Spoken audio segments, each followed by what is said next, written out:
Hello! Thank you very much for joining me. My name is Fable Narrative, and let's get right into this. Well, Legend of Korra. Again, I love how just the timing of that. That's pretty cool. The Legend of Korra, Episode 2. I think it took me about 2 hours just to cover the first episode. I have no idea how popular this may or may not be. But one of the things is, for anybody who does not know, is that I'm going through the entire series, all 4 seasons, because even with the first episode, I have hopefully made my positions clear. I'll probably have to make an actual movie or video critique about the entire series itself to streamline, condense, and make to the point of any and all positions that I have and arguments as to why The Legend of Korra is not canon. Even though it was created by the same 2 creators who made The Last Airbender, Avatar Korra, The Legend of Korra, is official fan fiction. That's how I see it. None of the characters, they start retconning some of the things of old. I'm certain that we're going to be getting to a lot of those within this next few episodes. I appreciate for the art of what Legend of Korra is, but I don't consider it to be official canon. I think it's official fan fiction. I think what they do in some of the scenes are pretty freaking good, but okay, let's just get right into this because I've spent enough on episode 1. Let's get right into episode 2. The Avatar can master all 4 elements and bring balance to the world. So it's more of a question, but I think that in the Last Airbender, people have been so reliant upon the Avatar being the one that does bring balance within the earth, within the world, that it is the Avatar's responsibility to do such a thing. But then Tenzin even just mentioning with this overlay that it is the only person that can bring balance to the world. Let's hear that again. Only the Avatar can master all 4 elements. True. All 4 elements. And bring balance to the world. So the Avatar can only bring balance to the world? And the Avatar brings balance to the world? I don't know what they mean by that. I think it's like, well, Avatar brings balance to the world. If you're saying that the Avatar is the only one that can do it, well, that's more of a reliance I think that they could actually explore in the second series. Not The Legend of Korra, but maybe even if it was with Avatar Korra rather than with Avatar Aang, to address that you don't have to be reliant upon me to fix your own issues. I'm here to help bring balance, but one of the issues could be, well, why do you have to have the balance of all 4 of them? Why can't, we do our own thing, and what is balance? What do you mean by balance? Balance of having peace? Okay, well, that actually would bring up a little bit of a question, wouldn't it? And bring balance to the world. Avatar Korra. After years of seclusion in the South, How many years? In the first episode, we realized that it was... Did she start being secluded from the age of 4, or did they start secluding her by the age of 12, 13, or 14? Because they found her bending 3 of the 4 elements at the age of 4. Would they not start training beforehand? Or is this... It's just one of those things that they don't really touch upon. But that is a very crucial thing. Because did they start training from the age of 4, or did they start training at the age of 14? That's a 10-year gap. What have they been doing in between that time? Or is it that she's just that good because she's been training in those 3 sections with those 3 elements? You know, her face was rather adorable.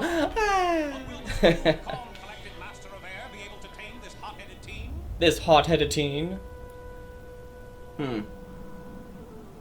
I am a fan of the overlay voice. I think it's kind of a bit annoying here and there, but I think it's absolutely suitable for the world that was created. Again, it's not really official canon. That's at least my position. But I think it's absolutely suiting for the universe in which they created for specifically Korra. Flying bison. You know, the thing is that they've shown a second flying bison. The second flying bison, Appa 2, new Appa. No, actually, new Appa is Naga. I found it was when I was reviewing my last video. I found that Naga was the name of new Appa. But of there being a flying bison, they've only shown one. I guess it's one of those things of like they haven't brought it up. Of there was only one flying bison in the first series. 3 seasons of only having one flying bison after traveling the entire globe. And guess what? Even after like weeks, if not months, there's still no signs of a flying bison. And then lo and behold, there's a second one. Where did this one come from? Can you please explain that? Was there a little pocket? Again, these things they just jump right into. It goes too quickly. Come on, Ted. So bending itself, again, one question is that I'm kind of glad. Again, this is the type of content that you would put in a series. That you don't have to have the martial arts to bend something, but you do have to have the physical movement to bend something, which actually begs to question. Again, it's Mako. I don't know if it's going to be. I think it's in episode 4 or 5, a little bit later in a few more episodes, where he goes to the factory. I don't know if it's this episode. He goes to the factory and just lightning bends. But he doesn't have to have the form of lightning bend to actually do such a radical, over the top, not over in this world, over the top, magnificent power that is, or skill and ability of lightning bending. And again, you have to use the movements just to harness your skill to be able to do it. But they've actually proven that you don't have to actually to do martial arts to earthbend with, for example, if we go to the first series in the first season where Katara gets, I'm trying to remember the names. The long-haired guy, the long-haired earthbender who saved the man from rubble in the cavern, in the cave, using earthbending, and then the old man ratted him out, was kidnapped, taken onto a coal factory out in the middle of nowhere, where they were saying, well, there's no earth, and they used the coal to escape, to break free, thanks to Katara, Sokka, and Aang. Now, with that, I was trying to get to the point, when there's one moment, there's a few other moments that you could also pull out for the entire season, but the young kid or his father is spinning a few coals in the air, but just spinning them. There's no specific earth style of spreading the legs and then taking your stance and then doing the earth bending. They do that throughout the entire series, but there's no need to do that. But the thing is, wouldn't the martial arts actually help you in earth bending? Isn't that the question?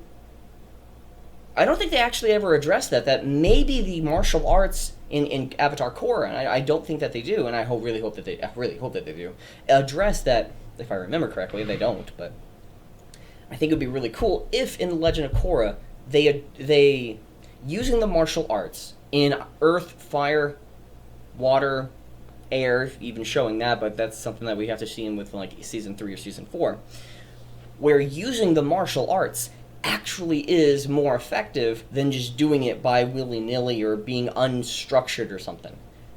I don't know if that's ever addressed. Maybe it's subtle, but isn't it true that it is I don't know, that's just it's boggling my mind for a bit. And then, I've dreamed about seeing a pro bending match since I was a kid, and now I'm just a ferry ride away from the arena. Korra, you're not here to watch that drivel. Well, wait, if this is Air Temple Island, like in all the airbenders right here, it's one of those things. No. I'm just curious about it. It's more of a question. It's not really a critique. It's just a question as to why there's so many people wearing certain robes. Why does Tenzin have the robe that he has on? Does he always have that robe? Why does he have specifically a collar rather than like more of a? Why is it popped up? Is he Mr. Prince of Bel Air or something? All right, you're the master. See right there. It's even if there was some struggle, one of the major things is that she needs to be very humble in the sight of a master, someone who can teach her airbending. One of the things is that she eventually just learns it on her own, taking some of the wisdom from Tenzin. If she, I think it's like episode 5 or something. I keep saying 5, but that's going to be held for a later date. It's just that she's going to be found out to be correct, and she needed to do it her own way. But one of the issues is that maybe the way that you're doing it is wrong. You need to be doing it my way. And that's one thing that is very needed with Korra. I don't know why they call her Korra Katara. It's just both water benders. It's just call her Aura. It's very easy to call a main character Aura, Aurora Borealis. The main character, because there was, I even brought this up in the last episode, in the first episode. The South Pole, the South Water Tribe, has repopulated, and there's more of a stance of culture and people. And I'm certain that the majority of the people that came down to the South Pole were from the Northern Water Tribe. So that means that maybe at least one of them, of either the mother or the father, is from the Water Tribe, the Northern Water Tribe. Well, as our daughter, we love her so much, we're going to call her something that reminds us of the North Pole or something. Just like something that's very beautiful, the Aurora Borealis, calling her Aura. Which is very semblant, which resembles Korra to the T. It only requires a little bit of thought, but you make her name have a lot of meaning. And it could be an off-the-cuff remark at the very beginning of the film, of the entire season and series, where it's like there's this, you get to see Aang for like maybe a few moments. Maybe he's battling somebody and unfortunately he loses, which actually would probably be really, really bad. Maybe he just, in his old age, you get to see everybody that he loves, and then he passes at the age that he is. And then and that's the first episode. And in the second episode, you get to see that, well, the new Avatar that was born, and then you get to see just like the being a baby, and it's like, oh, what should we call our daughter? Oh, let's call her Aura from Aurora Borealis. That would be a wonderful transition to even care more about Korra. I'm going to call her Aura. I'm probably going to just call her Aura because Korra? No. Korra sounds like coral reef, and it would, yeah, no. My mother, that's perfectly all right. You just need to be patient. Okay, so here's the question. Why did the three elements of the four come to her so easily, and the fourth one was blocked? It's one of those character traits that it's like, oh, wow. Like something that she could pick up very easily. What if, just as a question, she didn't have at the age of 4 all of the 3 out of the 4 elements available to her, but instead excelled at the 3 of the 4 when she started training at the age of 14, and I'm assuming that it takes from the age of 14, and it takes 1 year, it might be 14, it might be 16 or something, but at the young teenage years, 1 year to learn every single element, and then when she goes and tries to figure out at the age of 17 to go and do airbending, she's able to do all 3, and maybe we see a little bit of a transition or a compilation of that. We see that like with almost not every other bender. Whatever the avatar that was before Aang, the firebender, I'm trying to remember his name, he's such an incredibly important point in the entire thing. The brother of Fire Lord, not Ozai, but even the grandfather of Father Lord Ozai is brothers with the Avatar that came before Aang. It's so amazing in its connections with everything. I'm just blanking on the name. Let me actually try to find it real quick. Find so much stuff. Oh, okay. So I'm gonna do it.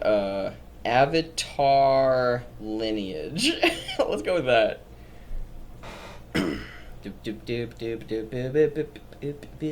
History of the World of Avatar, the Avatar lineage, posted by Nickelodeon Love. Oh, that does not sound like a place I should be going. Okay, the Avatar finale. There was a lot of fan art in this, man, let me tell you. I highly recommend going to it. I don't know what might be on fanpop.com. But who came before? Man, I am so blank. Roku! Freaking A! Roku. He's a TV channel in today's modern era. Roku. That's funny. So, Roku, the Avatar that came before him, I don't know where I was going with this. Avatar Roku even had a compilation of him doing all 4 elements And it took years to master all of them.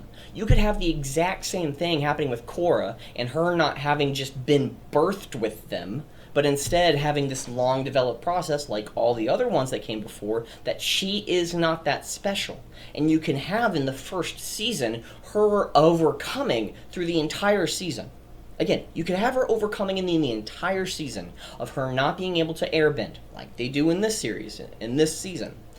But instead, she is like the other avatars that came before her. She cannot spirit bend, she cannot airbend.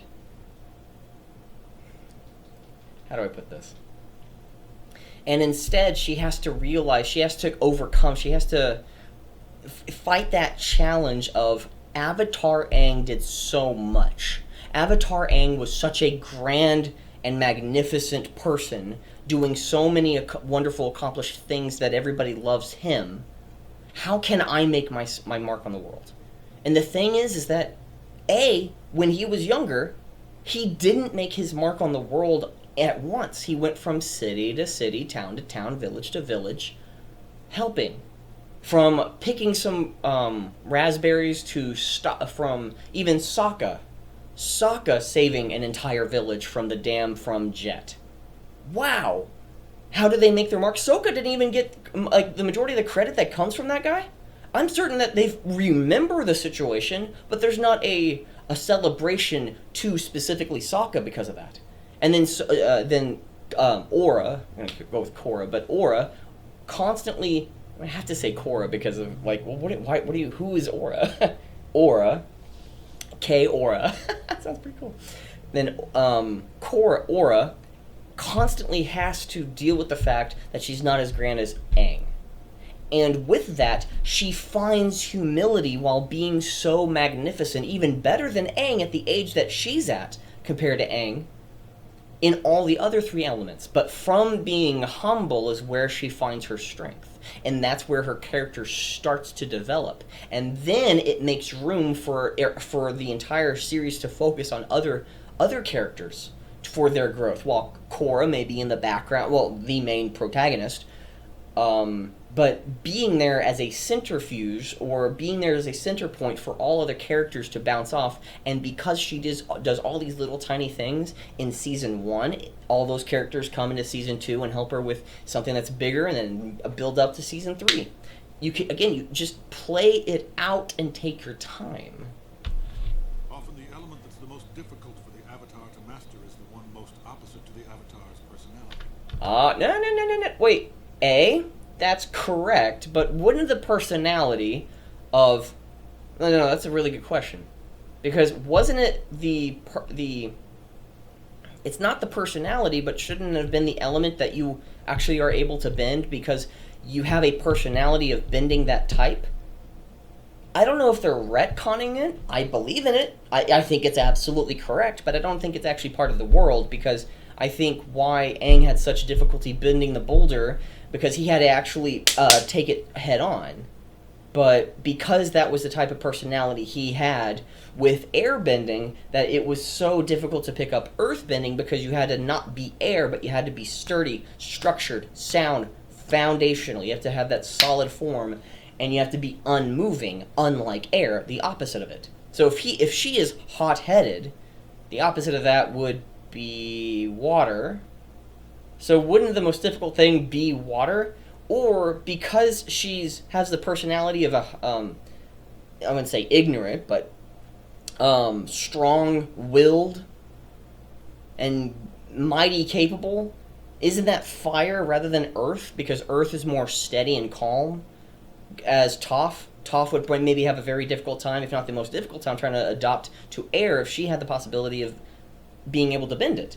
So Korra shouldn't be able to, her personality shouldn't be that of Earth, even though, again, for Toph, her personality is very nomadish-like, because I wouldn't say that she just ran away from home and that's her personality, but she doesn't like to live under rules, and Earth has many correlations, even the most amount of correlations to rules, structure, law, and order, compared to air. So, I don't get why Korra would have a difficult time being picking up air when her personality is not of Earth, but instead more of a fiery type. She's more action, out and about, moving all around. That's fire compared to Earth, which is steady in that strength of with being withheld. She doesn't have the personality of Earth. She has more the personality of fire, which would be the opposite of water, which she was already able to pick up at the age of 4. Again, her entire history is kind of crap, because it all starts to unravel when you start poking at the threads. You pick up a blanket, any blanket that you love, poke at the threads. It's structurally sound. If you even take away one thread, it's still structurally sound. But with her, if you poke at it, if you blow at it, it all goes away. Because again, her personality is not of Earth; it's fire. Because of even the first episode, it has been established that she's out and about, she's moving around. Even the least amount of personality, I would even claim, if you even said like she could bend all 3, take away any physical characteristics like her headbands and with her, I wouldn't say ponytails, but the things, bangs. I think there are bangs, side bangs. I don't know what they're called. Over her ear, make those a neutral color, white or black or gray. I wouldn't. What personality do you think that I would have of her if it's like, okay, here's a future generational avatar. We have a concept in a future series. What do you think and it's like it could be 5 generations from now. It could be a past avatar. Ooh, even just saying past avatar. I might go down the list of like, well, she can't be fire because that's already been done. It might be Earth, that, or well, I'm kind of blanking on it.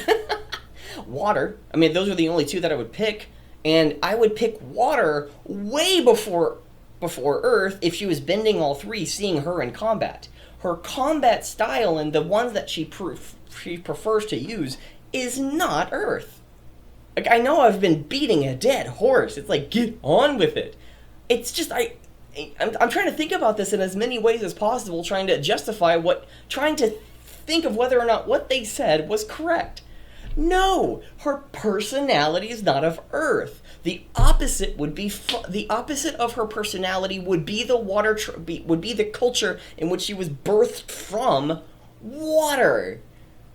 Once again, that actually brings up a question as to why does the spirit go from, in the cycle of all 4 elements, picking one culture to pick or one country to go to, which has water, earth, fire, air, and then go from one culture to another. Is it the cycle of the seasons? I don't know. I think they addressed that in like season 3 or something, season 2 maybe. For Aang, it was earthbending. Well, I'm about as opposite an airbender as you can get. No, you're actually pretty close to an airbender. If like the majority of your personality is as closest to an airbender, both water and fire. You're like the most away from Earth, other than just being strong-headed. Literally just unmoving mentally, but every other personality type, I'd say you're more fire than Earth. Jinora, would you like to explain this exercise? The goal is to weave your way. I don't know if they've ever introduced this in the first series, Avatar: The Last Airbender, but let's go with the assumption that they did and I just forgot about it. That's a possibility that I accept to being true. There's some things that have, I was having a conversation with somebody, and we're doing phone calls to each other, seldom, probably like once a week, twice, or bi-weekly, of doing like, hey, it's time for Avatar Pop Quiz, and we're going back and forth. He's been winning like crazy, but I've been able to like say some details that it's like, oh, I'm impressed with that. Like, I'm able to describe a scene with just one comment, but so is he, and it's pretty fun to go back and forth on at least just remembering Avatar: The Last Airbender. I don't remember this thing ever being here. It's one of those things as to they never needed to have this to airbend. It's one of those situations of they could have just tried to air, like, what are some of the things that Avatar Aang had went through? I'm glad that they try to reach out, but why not just practice some of the things that Avatar Aang did when he was growing, and then maybe try, and Korra just tries to do any and all things that are related to what Avatar Aang went through, of what his practice when he was growing up, and then failing at every single one of them, like she does here. And then from there, at the very end of the season, she's having all these fails and failures and failures and failures and failures, tries to save people and just fails. And and it's like she always has a spirit of wanting to get up and go and try to help other people. And it's just one of those things of like Tenzin helps her to maybe at the very end realizes like, oh, what would Aang do? What would my father do or something? It's like the one wisdom is like, maybe you shouldn't try to be like Aang. Maybe you should try to be like you. Let go of the idea of who you think you should be rather than trying to be the best you could possibly be. That letting go air mentality, that personality trait of letting it go and training in a valley where the wind is much greater between two mountains, and the wind is constantly pushing and pulling between these two mountains, and it's constantly the whole goal is that Avatar Korra needs to learn how to flow with, like, be the leaf, flow with the go with the flow, just like water. And she tries it and tries it and tries it, and she's probably really good at it. It's just it's not connecting. She doesn't get it, or she's doing it but it's not connecting in somehow and in some way. And then Tenzin goes inside. It's like, Korra, come inside. It's late. It's dark out. You need to come inside. We'll try again tomorrow. And she says, like, I'll be there in 1 minute. And then Tenzin goes to bed, deals with the family, comes back out. And then Tenzin realizes that Korra has been out there the entire time in kind of like this meditative state, sleeping, being awake at the same time. And she's just she's going with the flow, and when the sun hits her, there's some Tenzin's body. I'm saying that specifically for a reason. Like at the end of season 1 of Avatar Korra, The Legend of Korra. Let's say Avatar Korra, The Legend of Korra.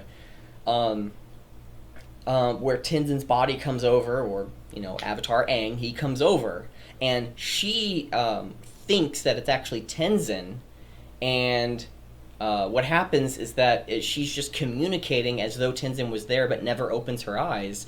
And then both Aang and her do, not the dance, well, I would say like a dance, like whatever, not Tai Chi, I think that's with water, but does whatever martial arts there is with associated with air.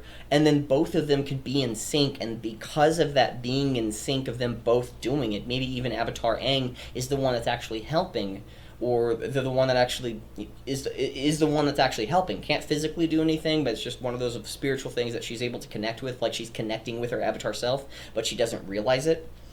And it starts to be in harmonic sync, and then she gets into the avatar states, and then is like able to bend all 4 of them.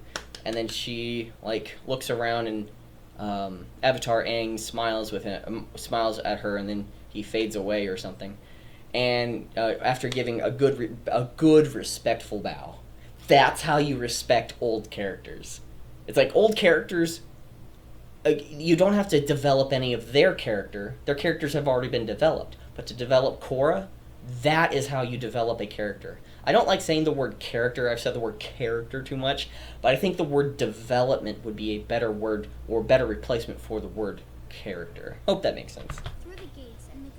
But again, I like the idea of what they're doing here. I just don't think that they needed to do this. They could have saved this for another time, or maybe Tenzin comes up with an idea, or maybe it's just one of those things of they didn't need it. It's cool. It's really cool, but what's about to happen of her destroying everything? Spoiler warning.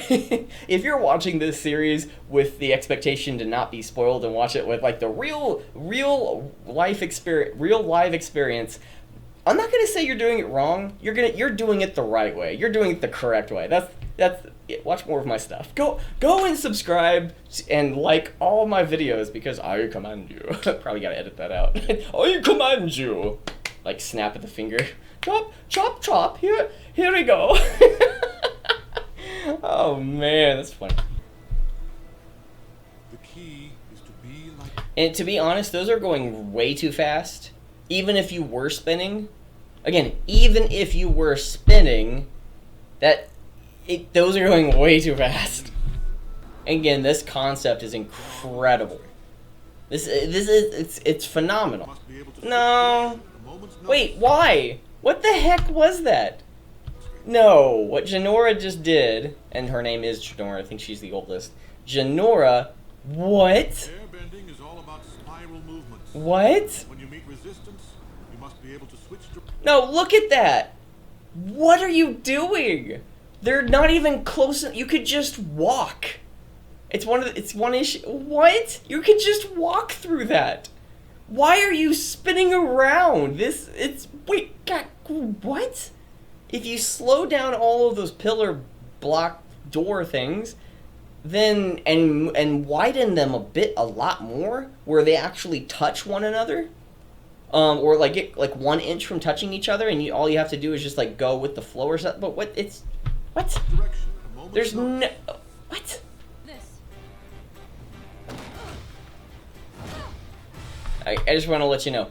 Was that personality more of an earth, or is that personality more of a fire? Let's do this versus, okay, what do we need to do?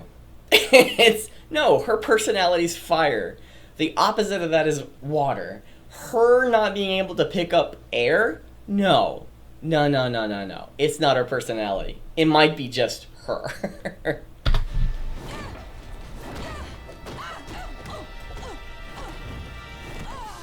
I think that was a graceful fail. Okay, here's a question. Is there a beginner stage?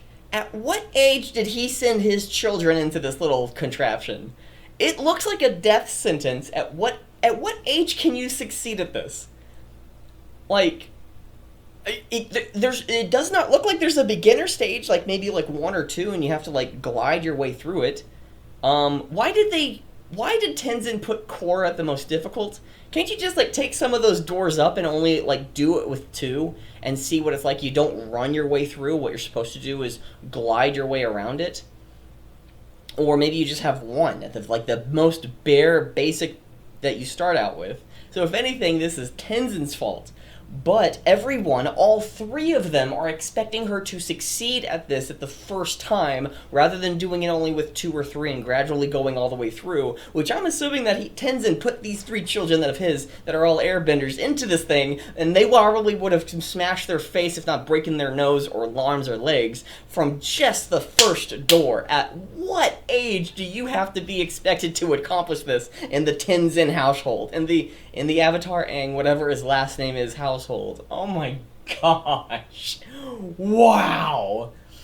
Wow, what rigorous, horrific training to do to some people, some kids at that age.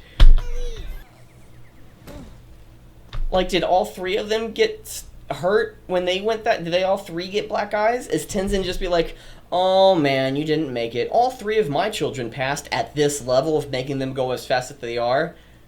What? How? Why are you disappointed, Tenzin? Who in the flippin' mind can actually make that? What? Are you saying that you passed that with flying colors without any errors or issues and be like, I'm just so talented?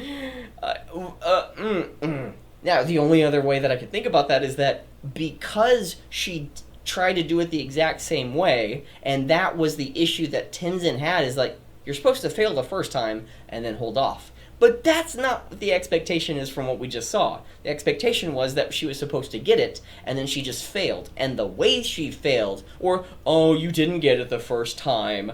What the hell?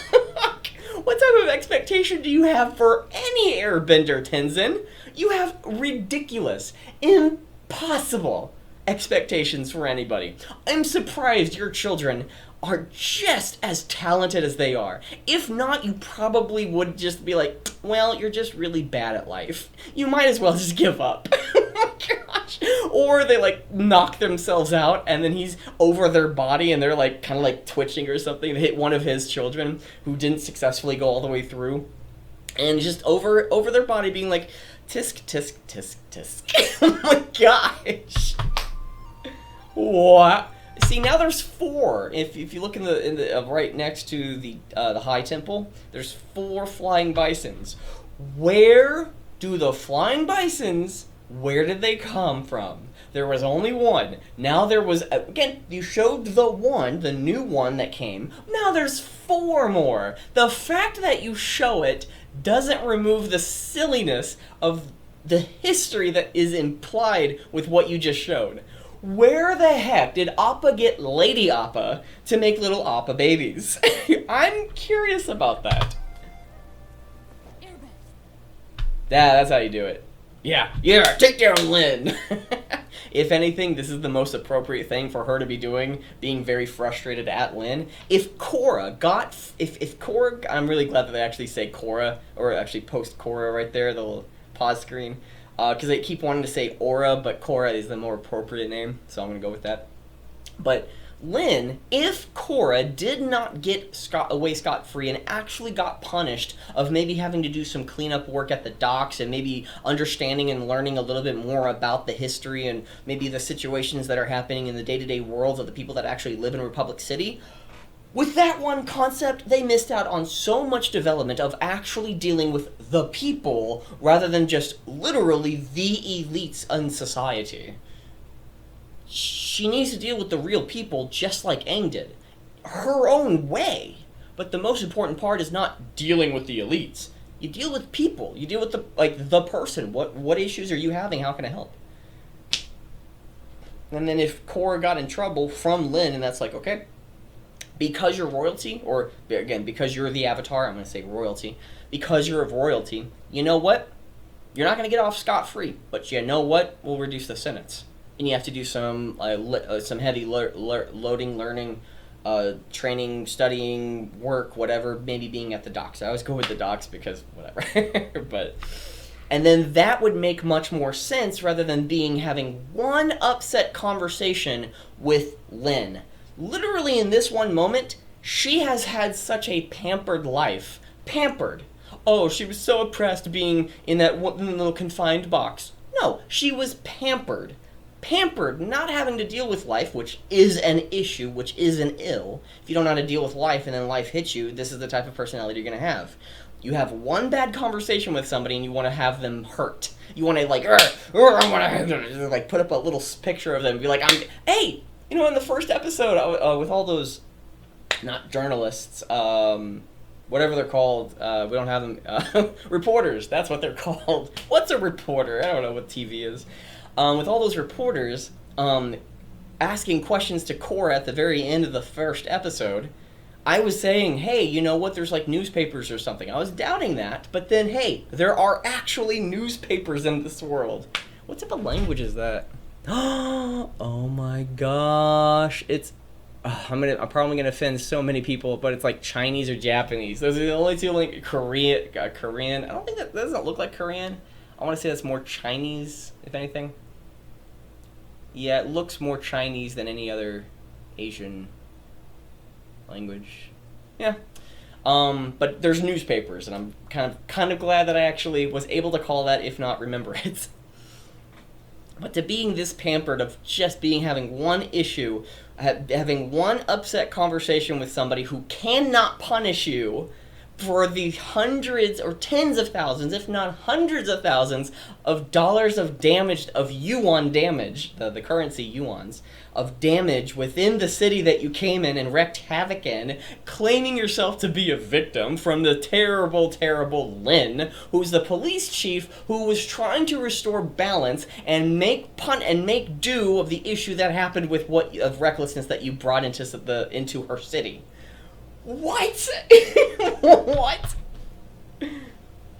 Again, being childlike, this is appropriate. But there's so much context that is taken away by her being gotten off scot-free from the punishment Lin wanted to give her. If she got punished even just a little, this is better. This has more weight. But the fact that she didn't get into any trouble from the issues that she caused, including destroying a few businesses, trying to save one. It's like, I'm not justifying the thugs trying to strong-arm money or blackmail money from, or threaten a shopkeeper their money, but you destroyed 3, if not 4, businesses. trying to save the one. So, oh. What is wrong with me? I don't know, Korra. I don't know what's wrong with you. Yeah. Ooh, ooh, ooh, ooh. Do you not see that? Again, going back to the justification. She is not an earthbender. What's the first thing she did? She got angry. She's hot-headed. Hot-headed? Oh, that sounds like an Earth style. No! What personality goes with hothead? The word hot is right in there. Her first action by being angry is fireband. She... Maybe I'm just not cut out to be an airbender, huh? You know what? I'd probably agree with you on that one. Ladies and gentlemen, I'm coming to you from the Republic City's pro betting arena, where tonight the best in the world continue their quest for the spot in the upcoming championship tournament. Grab your snacks. I like the radio guy. Again, I think the technology in this entire world has advanced at such a radical rate. The one thing that they could have done is cut back, but what they could have done is maybe keep the radio or a technology, maybe a phone or something. But at least having a technology that's advanced, okay.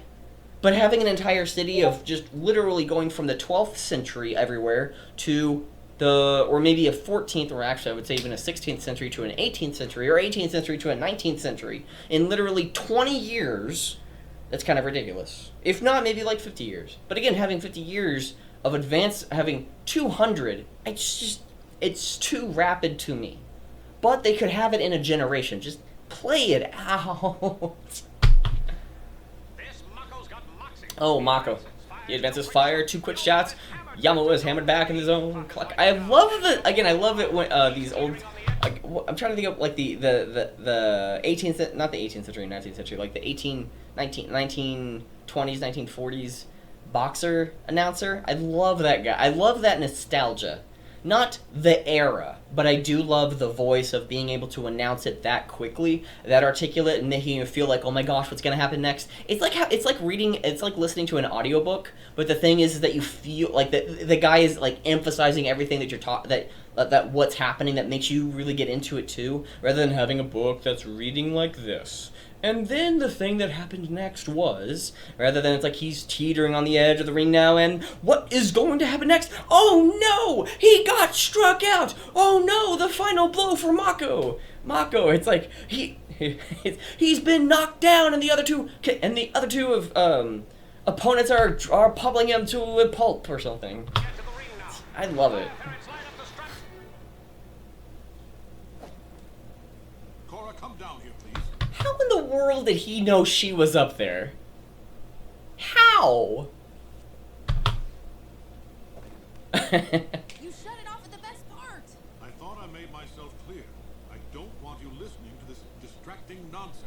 But it's their radio. And technically, you said I couldn't watch it. Okay, here's the thing. He, the master you said you would learn from, said no distractions. It seems as though you have a different passion, something that's going to be leading. And again, it's one of those things, like, if it's a passion, you need to be following it.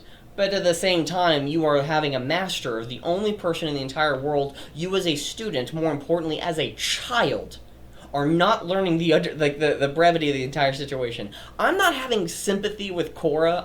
I want to, but at the same time, she's old enough, again, at the age of 17, legally being an adult at 18, at least in our worlds, but she's old enough to know everything of what's going on in her world. Aang was 13, Katara was like 15 or 16, Sokka was like 17, Toph was 12 or 11. You know what? Zuko, I think, was the 17 or 18, probably 16 or something, but all of them were adults at such an early age. Korra hasn't had a need to be an adult, she just needed to train and train and train. I really think this is either A, bad character development, or the White Lotus. The White Lotus really messed her up by secluding her and not giving her the responsibility. I'm not feeling any sympathy for her, and it's one of those things that if you really wanted to hone in on that one aspect, she needs to be failing a lot more within the entire series, or at least the first season. You didn't say anything about listening. Not to the fault of other people, but her own actions failing. You know what I meant. Oh, and Tenzin is not able to retort her argument, therefore proving Korra correct. No, you don't make Tenzin look like the fool, even though he might be a little strong or hard-headed. He's correct. You want to learn? Learn from me. No, okay, yeah. The person for the for the longest time, I was told that I would be learning directly from you. Now that I've come to a different city, I'm getting distracted, doing the opposite of what my master's telling me to do, and I'm gonna go do it, go there and do whatever it is that I want to do, regardless of what my master has been telling me, and I'll be proven right that I needed to be in the ring. But the thing is, she needs to be proven wrong a lot more in this. It's like, she's just good. Anyway, shouldn't you be in bed by now? Shouldn't you be in bed by now? Again, that makes Tenzin look like a bitch. It really does. It makes Korra look better. It's like, why? Okay, there we go. We got some humble moments. Gotta scratch your butt. But you won't even let me listen to the radio. She got a point, though. And Well, that's wisdom for you. yeah, it's not sinking in yet. I'm gonna go. Korra, the meditation's not over yet. Okay, one of those points of... Okay, we're kind of at a crossroads of issue here. Is this the type of behavior that she did with any of her other masters and teachers that came to the South Pole? Because is this a type of personality, the type of personality that would be effective at learning earthbending if she had not already been able to earthbend? This is being hot-headed, not being able to go with the flow. One sign of a difficult moment, I'm out. I've been able to do it so easily at the age of 4 that doing something that's very difficult, like, I don't want to do it. I want to go do things that I want to do. This is a pampered bitch. This is a spoiled princess. This is something where I think you could have solved this issue by just having her learn it at the average standard age, at the age of 14, being able to waterbend in an earlier age, but then realizing that you're able to bend all the other ones, and then when it comes to this moment where she just can't do it, this is not really earned.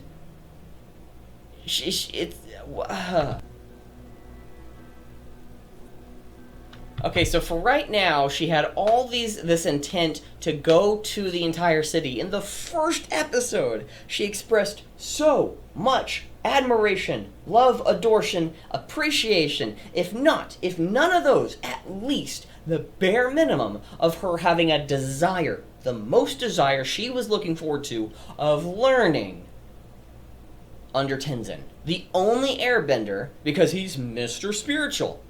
And the moment that she got to this here,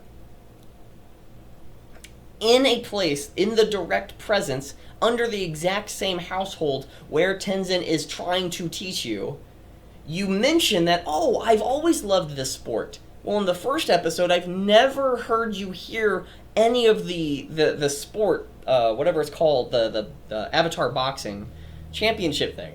We haven't heard you say. If you were listening to it while you were going to sleep in the first episode, which again, it's one of the biggest issues, is that they rush too much. They rush too much here.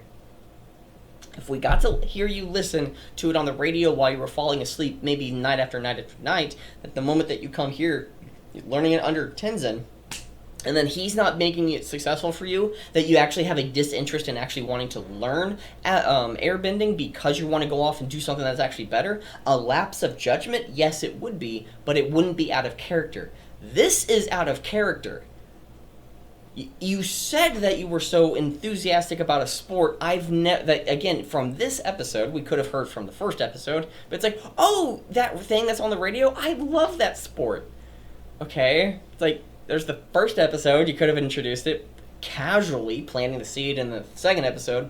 Then you actually, even having her listening to it and being so enthralled by it. She probably couldn't have had, just maybe, we could have fixed it this way, where she didn't know anything about the brawling, the bending sport.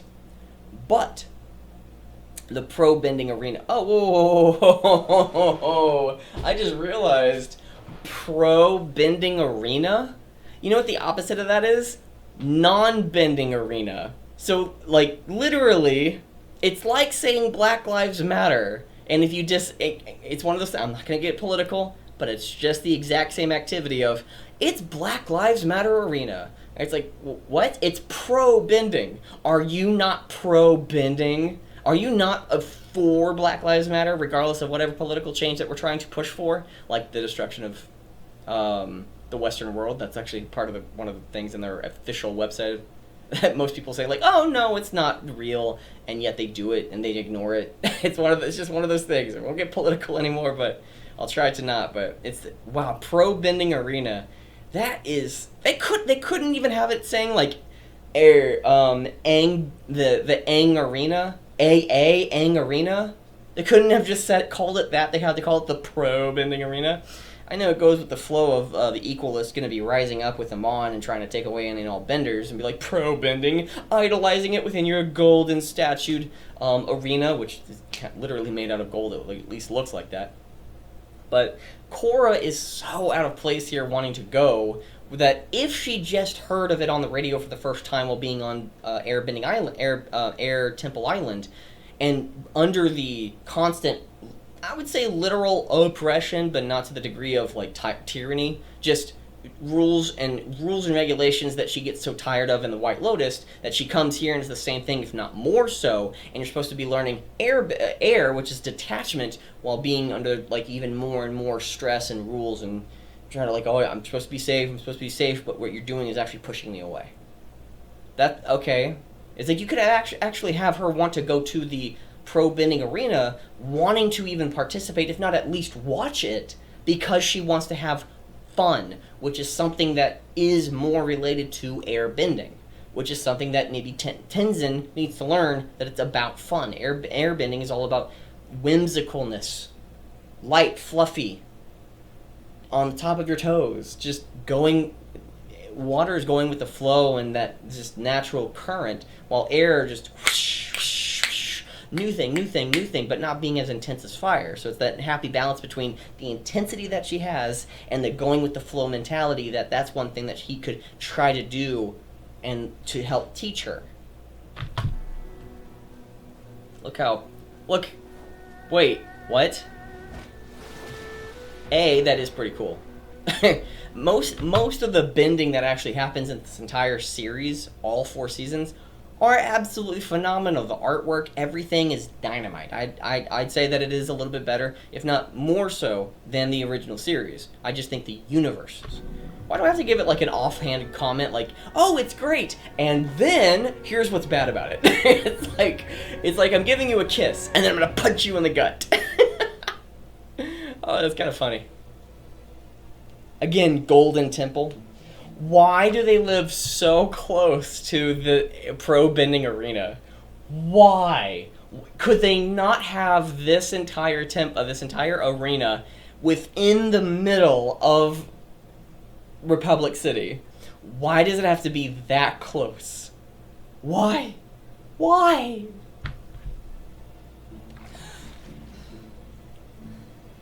Could she not have a route to go and see the pro-benders?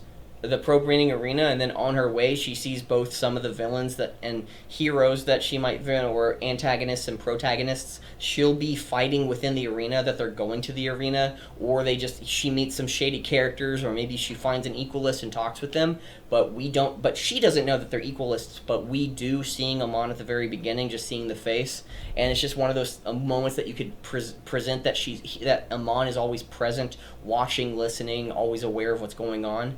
See, those are the moments that, again, why is it so close to Air Temple Island? If anything, I blame the arena for being so close, but they couldn't have expected that Korra would have been.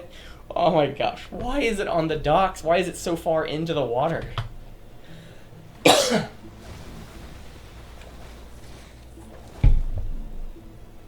Okay, that's pretty awesome. What are you doing in my gym? I was just looking for a bathroom and I got lost. I've been looking everywhere for you. It's all right, Toza. She's with me. Yeah, I'm with him. So, you see, we're together. Well, not together, more like friends. Right, friends. No, I... Oh my gosh. Oh my gosh. Oh, it's one of those moments of what could have happened is a happy moment of, like, maybe she was a little clueless about, like, what are you talking about? And they just, like, and then Bolin just, like, takes her away. Like, just, like, starts dragging her away. Like, oh, no, don't worry, we got this. Or, like grabs her shoulder and just, like, starts pushing her. Like, oh, no, we got this. We're gonna go now. And it's like, well, what are you talking about? But instead, she has to be so uppity and so offended by him even mentioning that word together. We're not even together. Okay, fine. Get out of here, bitch. It's like, okay, you can go and visit everywhere for free with me. Just hang around me. No, I don't want to be hung around. We're not together. She's a stuck-up bitch. And then Bolin could have just said, being very much of a romantic, wanting to be with the ladies, could have a possibility of mentioning, like, you don't want to go with me? Okay, fine, get out of here. Go away. You're not allowed to be here anyways. Korra is so privileged. Wow. I don't care what you are. No, really? Really? You're just gonna let that go? Right this way, miss. Thank you, sir. Seriously, thanks. Seriously, thanks. Literally, that face right there. You have a weird smile. It's actually a little off. Your smile is like angled wrong, in the wrong position to give that type of smile because your teeth are a bit awkward with your chin. It's just the chin is in the wrong place. It looks weird. Anyways, it's that statement of like, oh, thanks, and they both thank each other. It's like, hey, no problem. Hey, thank you for being here. Hey, no problem. Or thanks for bailing me out. Hey, no problem. After giving him some lip of like, oh, we're not together. Oh my gosh, it doesn't fit. They wanted to have it both ways, but it takes away from the flow of the story. Yeah, I told you. You have to stop bringing your crazy fans. Get her out of here. How many of the ladies has Bolin brought here? And if anything, shouldn't Mako be the one that actually has? Mako might be the pretty boy, but Bolin I think has some game. If he has continuously brought some ladies, some fangirls here, constantly for even Mako to say that. Mako's the responsible one, Bolin is the foolish younger brother who gets himself into trouble, so Mako's the one who's acting like the big brother as a big brother should. There's something special about her. There's something special about her. That right you are, sonny boy. No, I heard you play on the radio. Denied. Boom. Boom. In your face. We're up. I think we found a fangirl. Not that guy. No, that guy looks horrific. That's the type of face that you see in the middle of the dark in your closet and you're trying to go to sleep and then you see that face.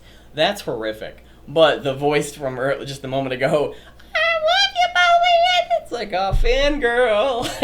Bolin has got some game. He's got some game. Okay. They only introduced one of the people, one of the teams. Why? Who are they facing? What the heck? I never noticed that of an issue before.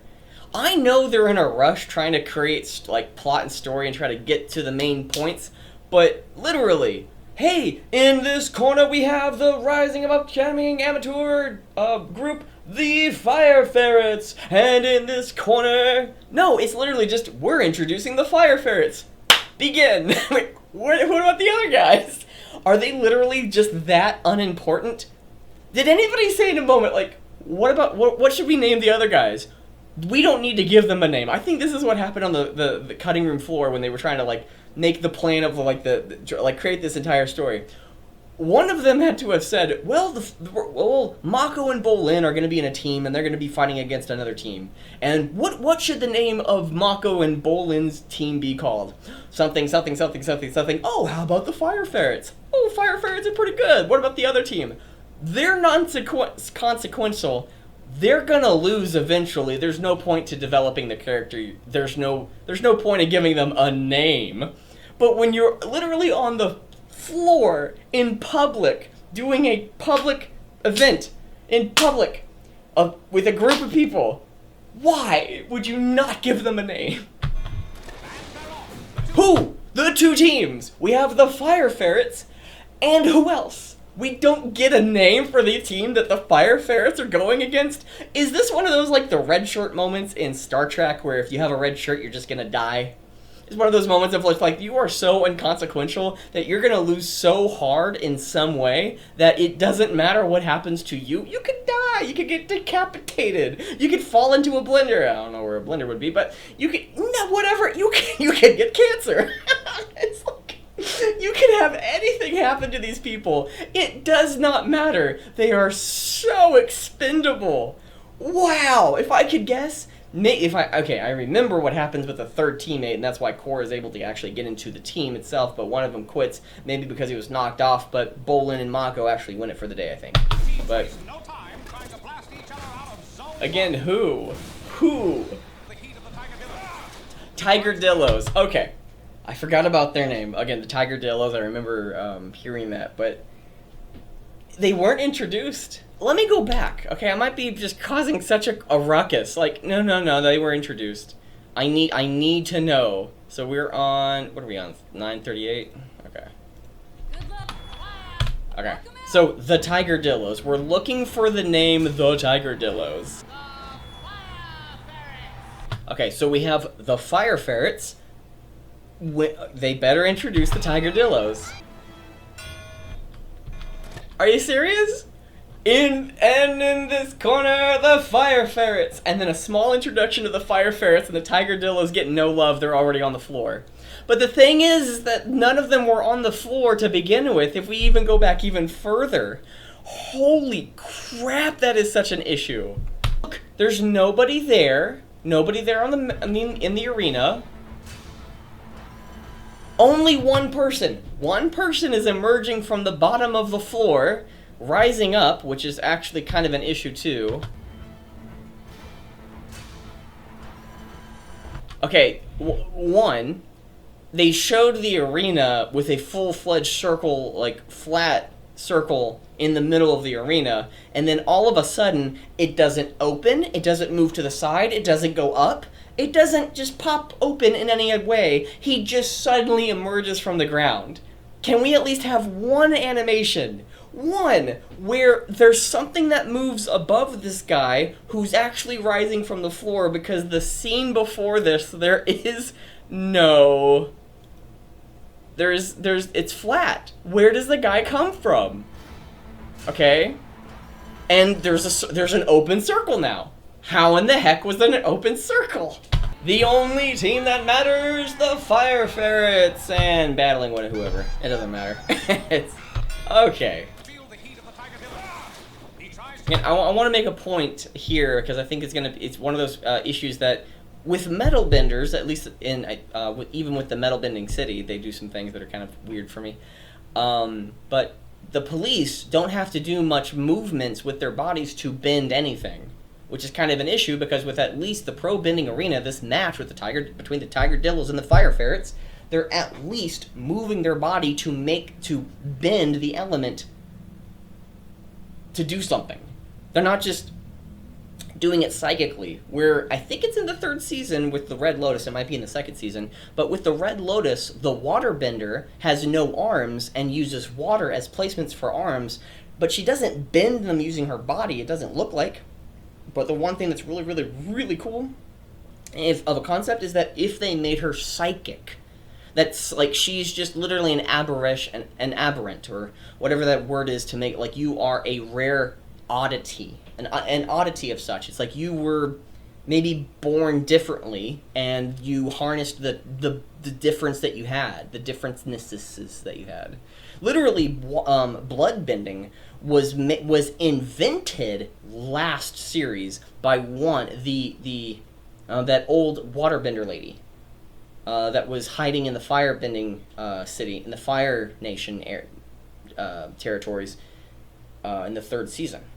She invented invented the concept, invented the method under the full moon, under complete an utter distress. So again, an aberration, I think it's an aberration, but an oddity can occur. You just give a little bit of an explanation. You don't have to solidify it with science. Just under the full moon, where again, the moon being the most natural strength, the strongest of which are any and waterbender's powers, happens, which they explain in the first season. They expanded upon it in the third season. It's like, okay, well, what about the Red Lotus waterbender? It's maybe she was that, just like Toph, she had to do it with her arms and her feet and every other part of her body, maybe even her nose and her mouth, but she maybe not be as powerful, but she's incredibly powerful because of people not being able to see where the water will be going. Only she will. So she probably even bend with her tongue, because even King Boomy was able to bend Earth with his chin, just like bends it up, and then he's able to prop his little metal coffin. I think in the second season of Avatar: The Last Airbender. Cool under fire style. Cool under fire, because he's a firebender. The Tigadillos get the green light and advance into ferret territory. Again, this entire sport is well thought out. I give them props for creating such a wonderful masterpiece of their imagination. I give them props for that. I really do. Look at that! He was so clever. Again, I give him props for being clever of trying to do that move, but again, it failed, but good job trying. Oh, no, it was just the other guy. The other guy that got hit down. I thought that was Bolin that tried to do the bending. Oh, that was the waterbender that... I was more focused on the character. It's why I kind of like... Well, who was that guy? I wasn't focusing on the bending that was happening. I was focusing on the character. I'm very tunnel-visioned at times. I try to do my best. Try harder! I agree. But I didn't realize it was the waterbender, because then... now if I remember what I saw... Now I can sort of vaguely see the water that was going on the side. I thought that was the attack from one of the Tigerdillos to one of the fire ferrets, and I thought the Earthbender Bolin was the one that was dodging, but I was wrong. Okay.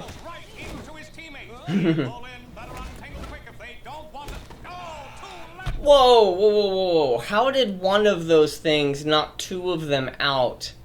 And not even knocking them out in the back. Okay, they probably got knocked out from the back. It just doesn't look like that.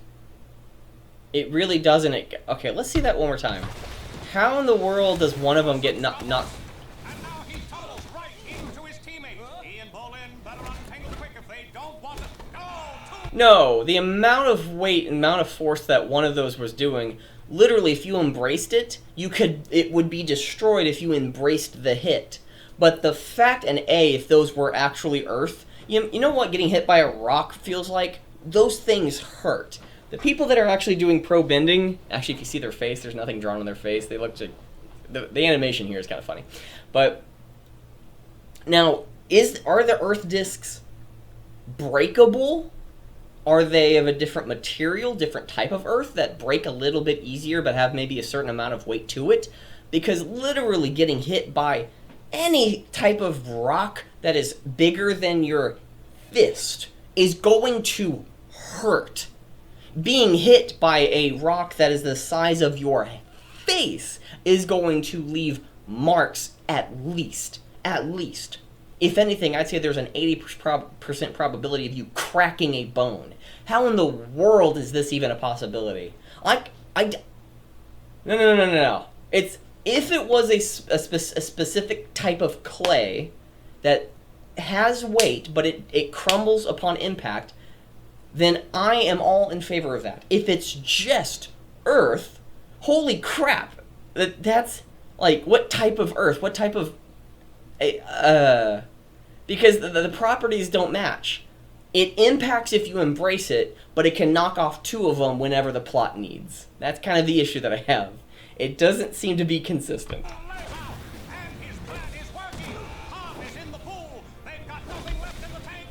Oh, wait, the question is, if he held up some water like that... Okay, it looked amazing, but that's kind of the issue, is that it looked amazing. Like, Dangle the Keys for Avatar Aang in the last series happened in the last episode. But right here in this entire combat with the pro bending arena sport, it looks as though, hey, it looks amazing, therefore physically it happens. Wait a second, let's break this down a bit. Again, bobbing and weaving, fantastic. So he pulls up some water in front of him to dissipate the fire. If anything, he should still be there. If anything, be knocked maybe back to the line behind him. But literally, the fire was so powerful and apparently has so much physical force, being related to plasma or something, that it has such force to knock somebody off 25 to 50 yards back without stopping. Let me say that again, 25 to 50 yards knocked back without stopping. This is ridiculous. Looks amazing. It really does. It looks, this one scene, again, just like having this as your wallpaper, I would not mind having this as a wallpaper. It looks amazing. The animation is pretty solid, but that physically doesn't make any sense. Okay, so again, did he just, where the hell is this fire that he's pulling out of his butt to make it a physical force that knocks you back 25 to 50 yards? What the heck? Let's see that again. He gets just somersaulted. Not somersault, I guess it's a somersault. Somersaulted. So again, on the right, or the one that will be closest to us, is going to be the earthbender when we change cameras. The other one should be a firebender, because the other one was a waterbender trying to dissipate the action. And just all of a sudden, boom! Knocked back. Again, it looks a lot closer, but if we go in there, it's probably, let's just say 20 yards. Even if it was just 20 yards of being knocked back and even into the water without any slowdown, without any not hesitation, without any slowing up of a force or a punch or a kick or whatever, he's able to push fire out of his into the air into hitting somebody that it literally knocks them out and they go flying. I've never seen that. Even in the first episode when Korra was fighting some of her airbending trainers or firebending trainers, we don't see that type of knockback, because it shouldn't knock back. And if it was in the first episode and I didn't catch it, oh my goodness. Wow. Wow. That is pretty nuts. That's crazy. This shouldn't happen. Again, an earthbender, if anything, what's going to happen?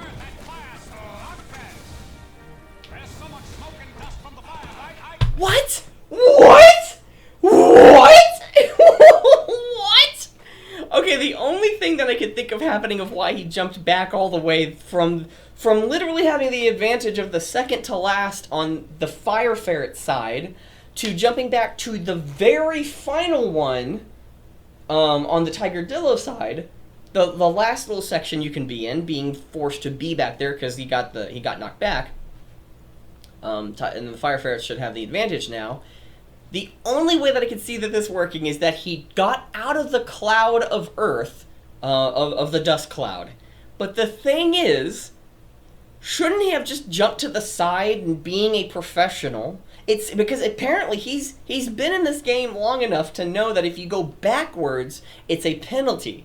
That you get penalized by going backwards, that the only place that you can really go are either sideways or forward. Going backwards in this game, having played it for as long as he's been playing it, shouldn't be going backwards unless he got knocked back by Mako, which is a fire. But what's happened? Okay. Can't even see where the Fire Ferret is.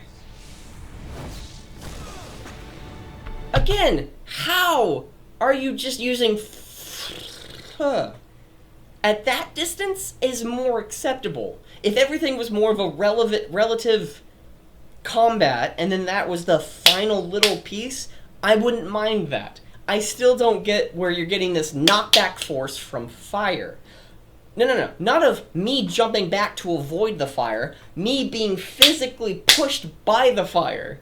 Literally, from what Tenzin said earlier in this episode, pro bending arena, the entire sport, is a nuisance to the martial arts that is bending.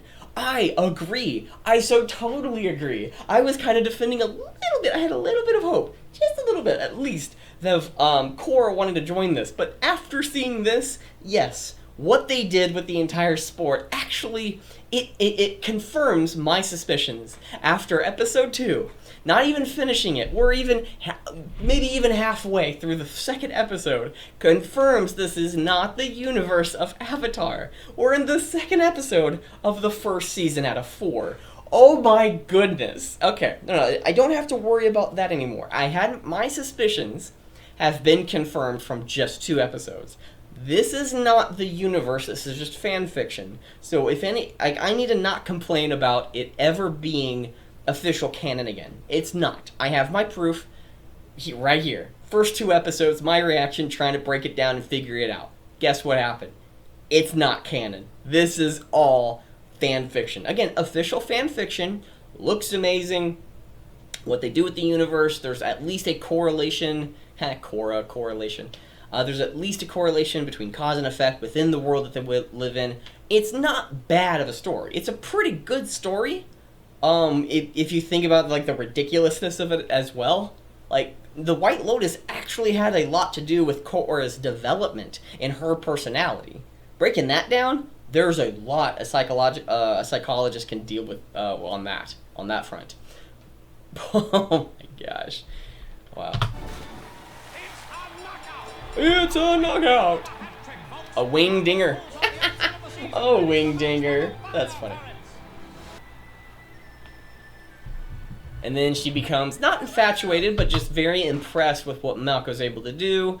That they're actually going to have like a love triangle and just relate a love square where Mako, Asami, Bolin, and Korra all love each other. And it's just the ridiculousness of teen drama. So it's one of those things that teen drama is something that you can have, but it cannot be the primary thing if in any story. There's some teen drama that happens in Avatar: The Last Airbender. It happens with like one little scene is when at the there's a few but this one's there's a few, or at least a lot. You want to quantify that number? No. There are a few that you at least can name to the top of my head. I have to go through the entire series to figure it out. But in the 3rd season of Avatar: The Last Airbender, when everybody is watching the fire play, whatever the name is of that group, watching them make a parody of their story, having all their facts and information wrong about any and all events, they got the events sort of correct, but at least they got the timeline right. That's the only thing. All the events are wrong. But when Sokka gave jokes to his actor that is portraying him, he gave him a few jokes, and Sokka, after the actor says his jokes, Sokka starts laughing and crying and be like, "Oh my gosh, this is so funny!" And then Sokka. Oh man, what's Suki. I had a conversation with that, so it just reminded me of it. Suki, his girlfriend, at least at the time, I don't know where it went after that. I think they actually broke up. Literally, a comic book in one comic book in, they're now separated. In the same comic book, both the depressing girl and Zuko split up. They're kind of perfect for each other. Why didn't that last longer? Well, teen drama. It's like, no, there's no need for that. You can have some teen drama, but come on. Well, it's adult stuff. Why can't they stay together? Like, but we're just too different, you and I. If you go through an experience like that, a tragic event of trying to stop, saving your boyfriend from being arrested from the Fire Lord, and you are actually taking your life into in putting your life at risk in front of Princess Azula, and then your friend saves you from Princess Azula when what the Boiling Rock episode 1 and 2, the episode 2 part. That bonds you to the person you're trying to save. It really does. You might not like them, but you have to have at least some longer connection other than, well, just too different, you and I. And then they just go away, or like, oh, I don't like your personality all of a sudden. It's like, you liked the personality while I was the prince. Now that I'm the king, or the lord, the Fire Lord Zuko, now you have an issue with my personality and how I am. It's like, what? It's like, maybe she liked being under the radar, but it didn't seem like it was anything part of that. Man, oh my gosh. Again, anything other than The Last Airbender, I think they really just go into their own universes about where they want it to go. It doesn't make any sense. Avatar: The Last Airbender is not flawless. It's fun. It's a foundation. It's a solid foundation of storytelling. Development of characters, cause and effect. It's all great. It's oh my gosh. Yes! One more win and we're in the champ. Oh, just one more note is that, again, to hone in on it. Teen drama you can have into something. Oh, and I didn't even finish that point. When Sokka was laughing at the jokes that he gave to the actor, Suki was being kind of like frustrated or a little upset that he was more focused on the jokes than of her. Ha ha ha. That's funny. But again, a little bit of teen drama. Like, you should be focusing on me. We're in a relationship. It's like, yeah, you actually should be. But again, that should be the extent of it, where everything else should be whether or not I care about you or whether or not. It's like, we went through the entire time of saving the entire world, if not trying to establish a relationship with each other, even if it wasn't a season 2 or 3. And then, all of a sudden, I don't like you anymore. Oh, May, that was her name. May. Okay, here's the moment. It's he's not saying the same thing about Bolin, when Bolin kind of had the same issue and getting knocked off in the second round, but at the same time he got knocked off onto the same. No. He got no. I'm wrong. I was thinking that I was overthinking that. Let's keep going. Yeah, let's keep going. You guys were incredible. I'm just not sure how my earth bending will translate to your water bending, but we'll figure it out. Won't be a problem. I'm actually an earthbender. Oh. Okay, wait a second. That's more of a question. I'm not in this universe. It actually absolutely makes sense. But if they're in Republic City, is it that a water bender? Is it appropriate to just think that if you're trying to create this equal society, assuming that you are a water bender because you're wearing traditional water tribe colors? But if that's the case, then shouldn't, like... I know that there's an expectation of, like, you look like a water bender, therefore you're a water bender. But wouldn't that be kind of just like, what are you talking about? I'm not a water bender. And even Korra saying, like, oh, I'm the Avatar. And that's where she's going with this. Like, oh yeah, I'm an earthbender. I'm sorry, no, I didn't mean to assume. Okay, I'm sorry, I didn't mean to assume. That's where it's like, shouldn't there be kind of like a hesitation to assuming that type of a thing is like, oh, you are from this culture, therefore you are wearing this thing, therefore I thought you were just from this place. It's no, it's okay. It's one of those like, no. It's like if I was at Half Price Books, and there was this guy with long hair that was in a ponytail, and he was he had his mask on because of COVID stuff, whatever, and he was helping a few people, helping a customer, and then another customer asked for help, and she, the like motherly type, said, "Excuse me, miss, can you please help me?" He turned around and said, "Yes, how can I help you?" And she's like, "Oh no, I'm so sorry about that." And he was like, "No, it's okay." It's like I'd probably make the same mistake too. And then it's one of those like, "Oh no, I'm so sorry." It's okay. Just shut up. And just, what do you need help with? So it's like that type of situation was what I was looking for. Okay. That, I was just figuring, with your water tribe getup, that you are a water tribe. Yeah. Yeah, I'd say the exact same thing. But the question is, they still have water tribe, earth kingdom traditional clothing that they wear in this world. So that is a thing I'm praising. I'm just letting it sink in. I don't know if I'm thinking about it. I'm just like, huh.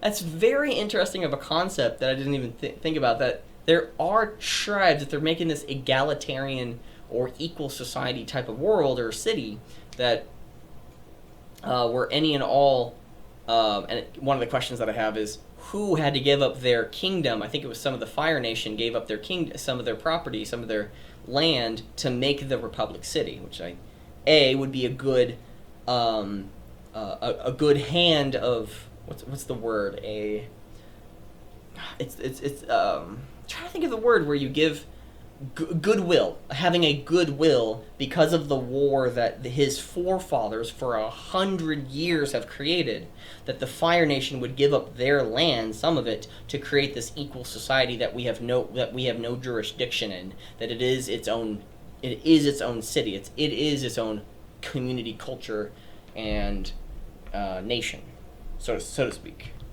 You're the Avatar, and I'm an idiot. Both are true. Why does he have to be an idiot? Why do you have to... No, here's the question. No, he's not an idiot. You would have thought the exact same thing. If I was not a bender of any sort, if I was not the Avatar, you would have thought the exact same way. It's not that he's an idiot. No. Korra, stop it. You'd be a sitting turtle duck. Not so upright and flat. Oh, a turtle duck.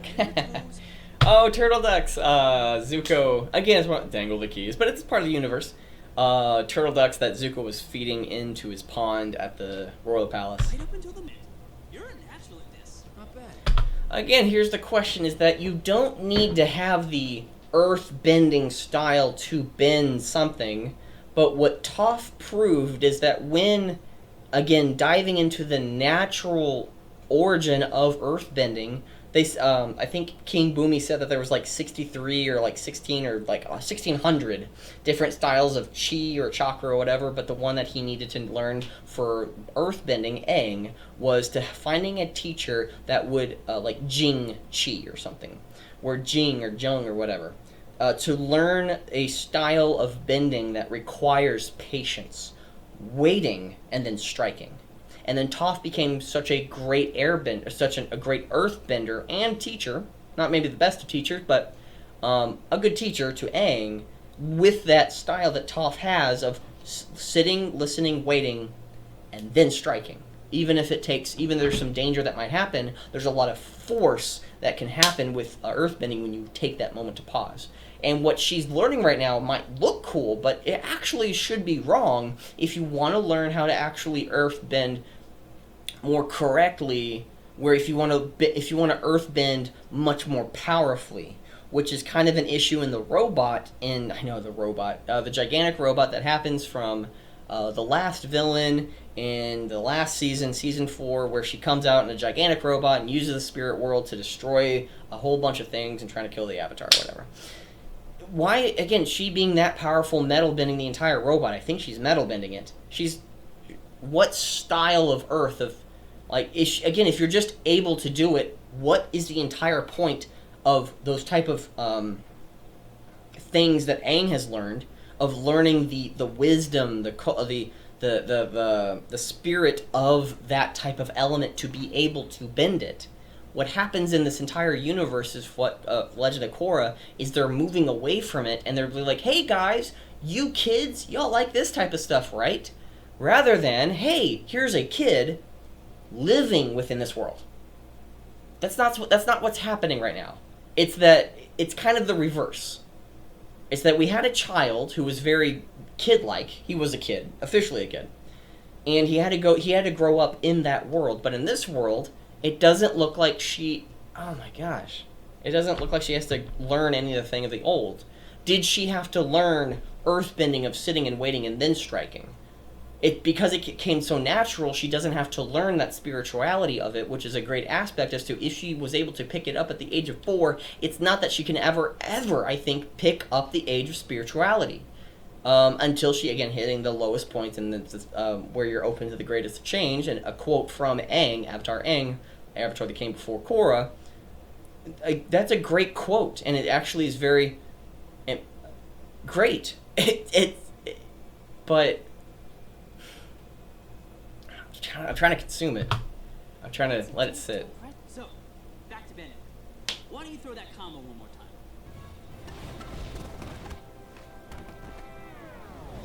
Okay, is that the type of personality where it's a firebending or earthbending? I'm going back to that because I mentioned it before, and she like Tenzin saying the personality of her is that of an earthbender. That's her personality. No, it seems that she's really able to pick up on things that are just quick, light, to the touch, boom, boom, bam, bang, bang, bang, boom. Thank you, ma'am. It's the dynamic of her learning successfully with pro bending arena and then failing with her master absolutely makes sense. Okay, so was that an earth bending style that she's very prone to do, or was that fire that she's very easily angered, what one would probably call hot-headed? I think that she's hot-headed. Tenzin said that that airbending is the opposite of her personality. No. She's a fire personality. She has a bender personality. She does not have an earth bending personality. And we've officially burned books. She destroyed relics, and she's whatever. 2,000-year-old historical treasure. Oh! Oh, I think there is! Oh my gosh!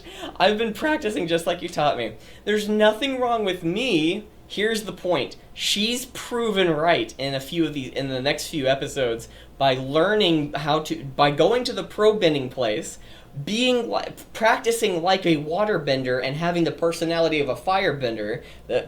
Tenzin said that you cannot pick up airbending because it is the opposite of your personality, which would be Earth, that she does not portray any of that. Holy crap. Is this the type of personality as a firebender or an earthbender? Personality here seems like firebender. Maybe the reason I haven't learned airbending yet is because you're a terrible teacher. Bam! Mic drop. You showed your master. You're so correct, Korra. Yeah. Oh, and Korra's even proven correct in the show.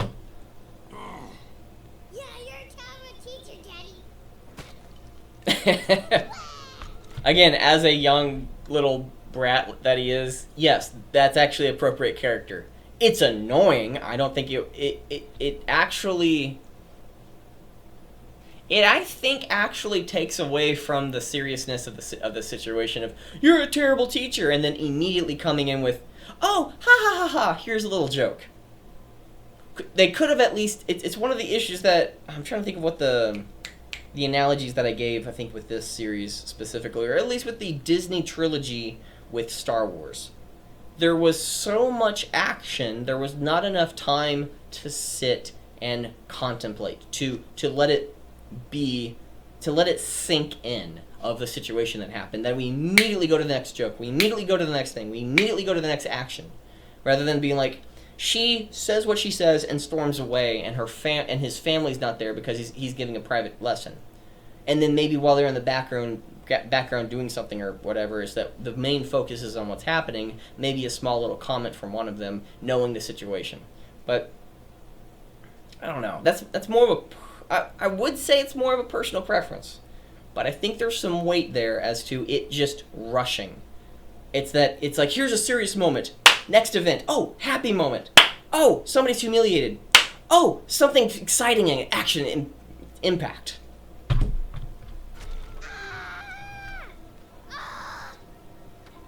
Why are they just like, oh, now they're sad? Why did they like, quote unquote, hug?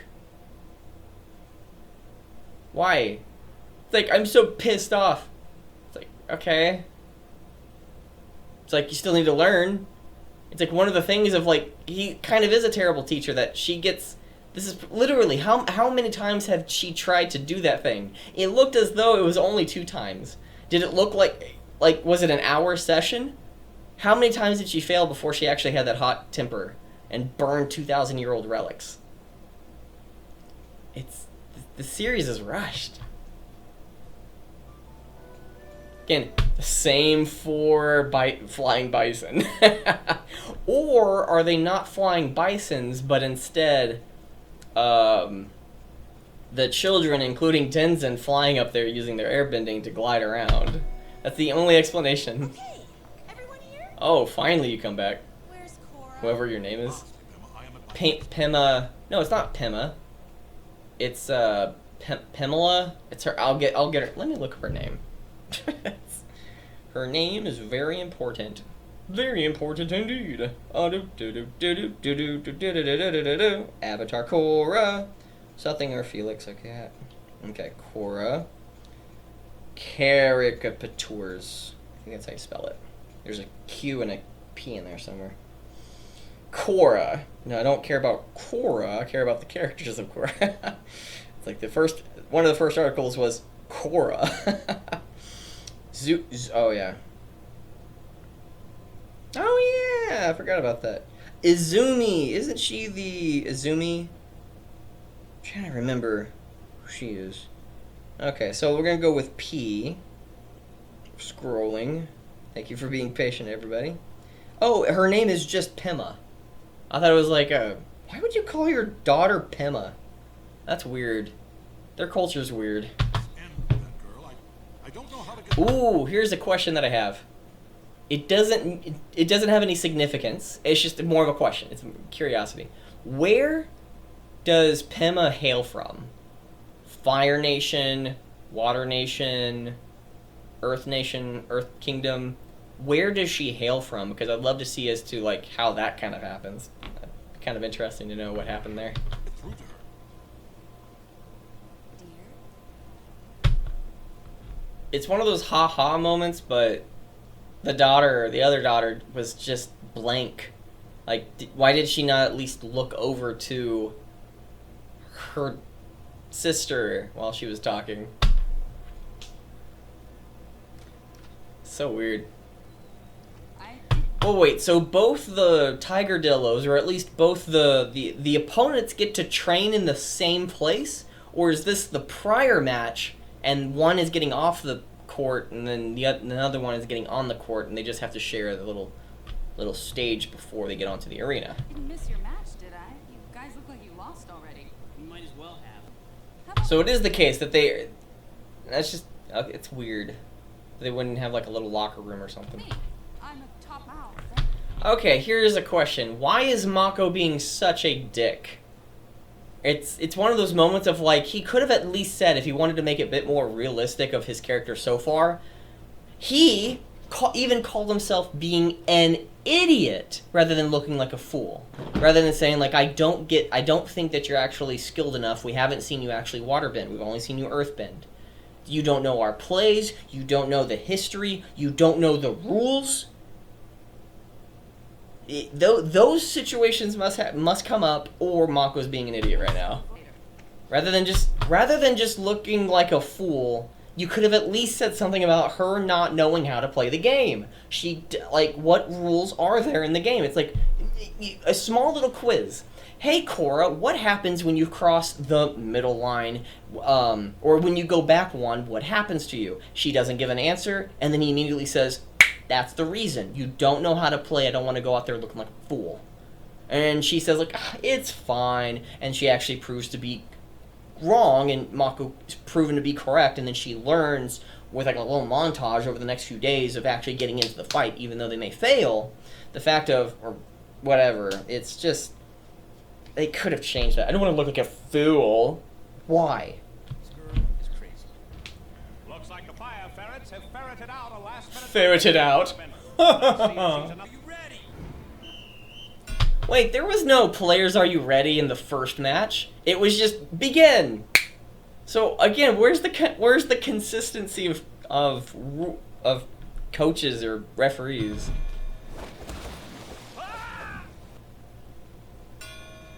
And okay, here's one of the situations of how the fuck did he get up there so quickly?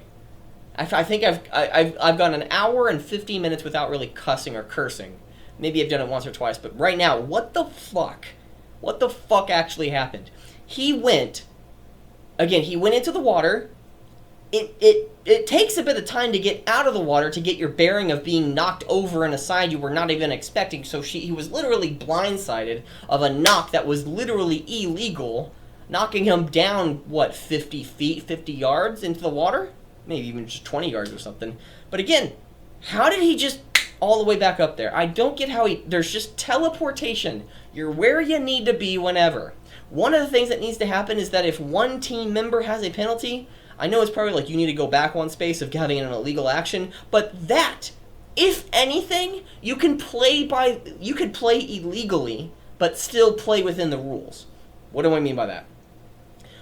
Two members knock people out off the sides. I don't know how many times you can do that. It's probably like 2 times you're out, or maybe 3 times you're out. Or you just go back one until you get off the match. But here's the thing.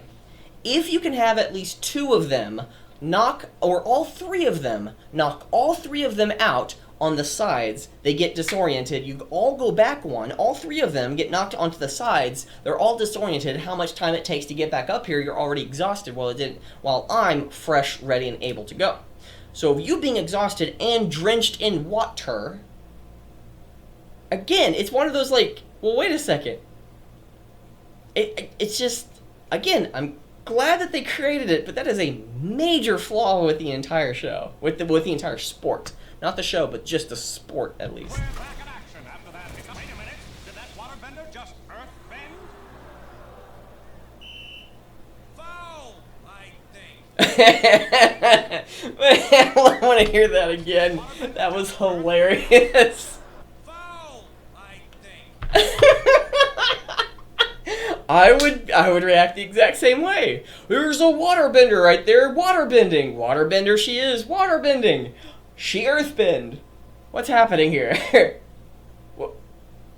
Did she break the rules? Like, I don't know what's going on. That's an honest reaction. It's hilarious.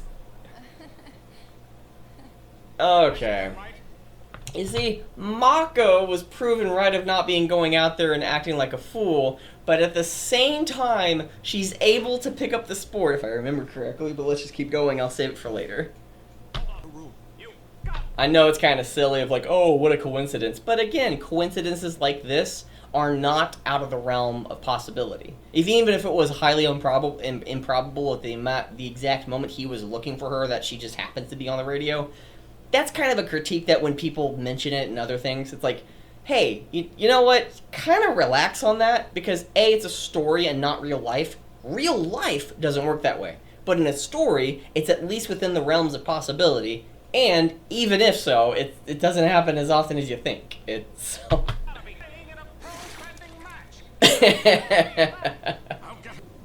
Ooh, the wind. Be the leaf. A, wouldn't that be... Oh, okay. No, there's 2 ways of looking at it. A, she's the avatar, which proves if she's only bending water, she's just as skilled as anybody else. Like, literally, she's just a person. That she's not special. If you could... It kind of humanizes her, and I don't know, I'm just thinking about it. Thinking about it out loud. Well, here's the question. If she is doing that, would you not have the other 2 members try to, like, corner her and try to have her, like, use water to protect? Like, just, like, pick up all the water, make a shield out of it, and the other 2 benders are actually making another shield, and so on and so forth. I don't know, I am critiquing it. There's no need, I'm nitpicking. There's no need to nitpick at this moment. It's like if your favorite sports team member, let's go with basketball, whatever, dribbles the ball away from the group, and you're like, what the hell are you doing? It's not that it's not real, it's like, what are you doing? You could be so much better. How in the world... Well, actually, if it was that close to Air Temple Island, then he would have gotten there about the same amount of time as anybody else. But the key question is, how did he get through security, or did he just sneak in? I'm certain he's not the type of person to just sneak into someplace. The amount of time that it took for them to start the match, finish the match of having her... Again, the amount of time that it took for her to get out of the water, and then the amount of time that might have even gotten back up onto the arena floor... Everybody up there is waiting for her. How in the world did that guy from earlier just pop up there? Oh, Pop right up there. Let's go. no! I'm kind of in the middle of something. Oh! What? It's not the dialogue, it's the tone. Ah. That hurt. Oh, that hurt. Let's listen to that again. It's like she's embarrassed that you caught me. Let's go. No! What? Are you staying because you are really good at a sport? Are you staying because you're enjoying yourself? What about all that of episode 1 and the last, let's just say, at least 1 solid year of you looking forward to being part of this? I know. To being taught by Tenzin, the airbending master. You're not good at it. You're going to go do something else that you're good at. You're not going to be challenging yourself. You're going to be doing something that you're just good at. Okay. You need to learn airbending. It's like at the same time she has the personality of like an earthbender, but her personality is more firebending. If anything. How in the world...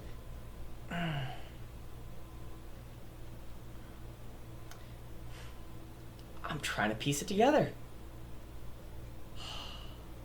I am truly trying to piece it together. I am dumbfounded here. Like, it makes sense within the universe of which Korra lives in, to have her, that because she was, again, these are trying to articulate my thoughts, that at the age of 4, she had all of her bending powers at the ready and was able to do that, that I'm going to assume that they had her and it was available to have teachers come to her and start training with her, that she was able to do all 3. That she hasn't had any conflict or any... One of the statements that she said is like, well, it just doesn't come to me naturally. I think that's been your entire stance your entire life. Well, if it hasn't come to me naturally, I don't want to participate in it. I don't want to associate myself with it.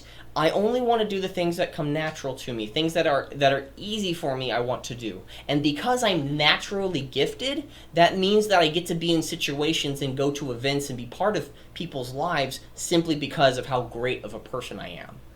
I think having said all of that, that entire concept is what fucks my brain over with trying to deal with Korra's concept. I don't get how bothered I am by this. It's like I'm trying to perceive all of that. I seldom do I ever have that feeling of like, feeling, but it's just like, it makes me question why I'm watching this entire series. Oh my gosh. I'm kind of in the middle of something. I have tried my very Kind of in the middle of something.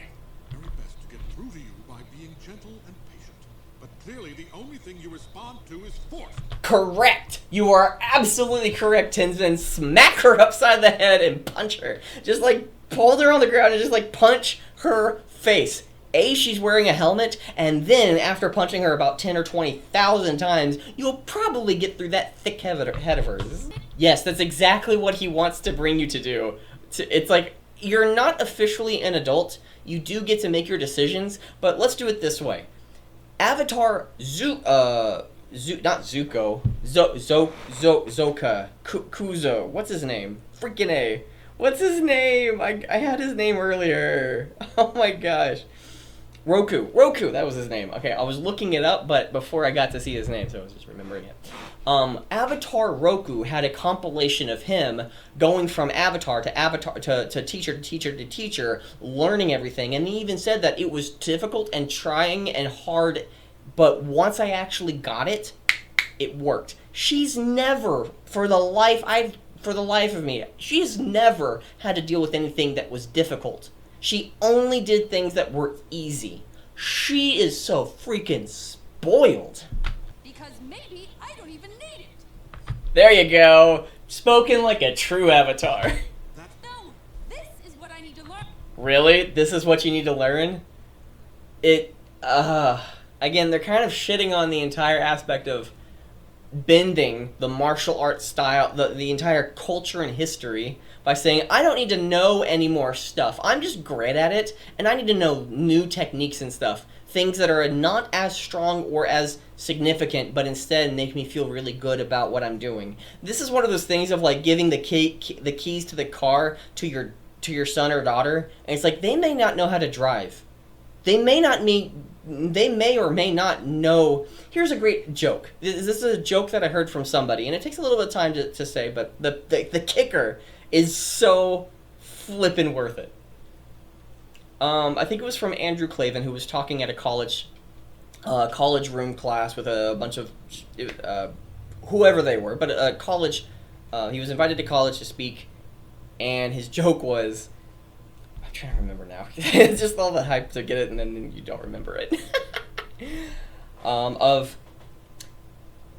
So this guy was going through, went to hell, and what happened is that there was a secretary that was escorting him and showing some of the rooms in hell of where he would like to be.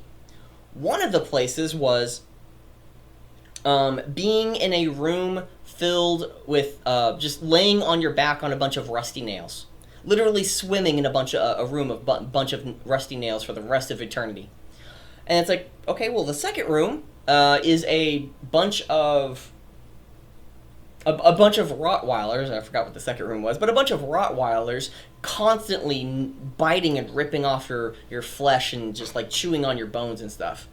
And then the third room is a bunch of people sipping coffee, literally like knee-high waist, and excrement is all around this room. But there's a bunch of people, pretty relaxed, pretty chill, but drinking some coffee in this room of excrement. And this one person says like, I'd like to have room number 3. Fantastic, please go right on in. The moment that he goes right on in, everyone, you hear on the intercom on the third room, and says like, okay, everybody, your break is over. Get back on your heads.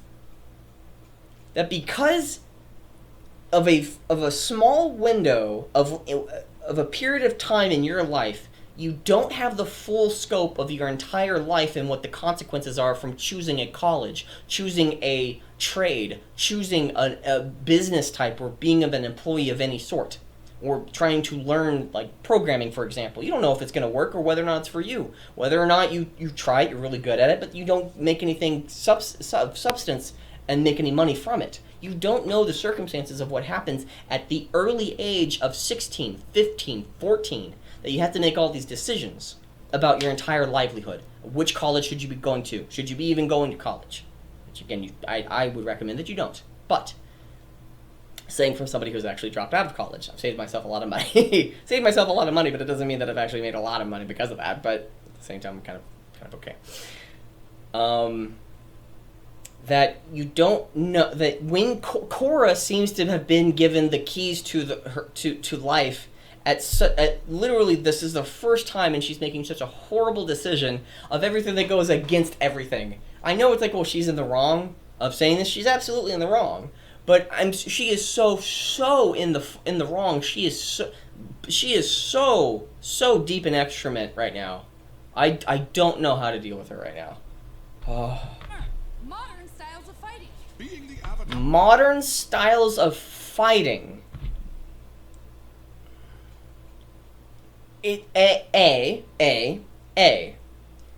That's not fighting.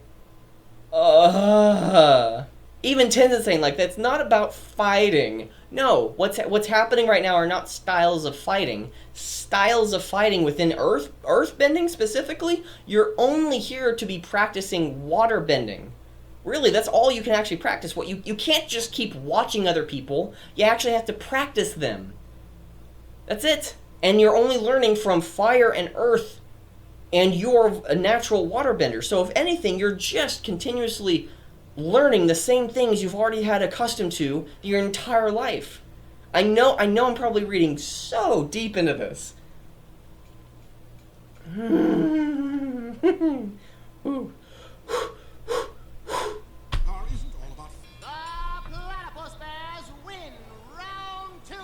Okay, where was the announcer this entire time?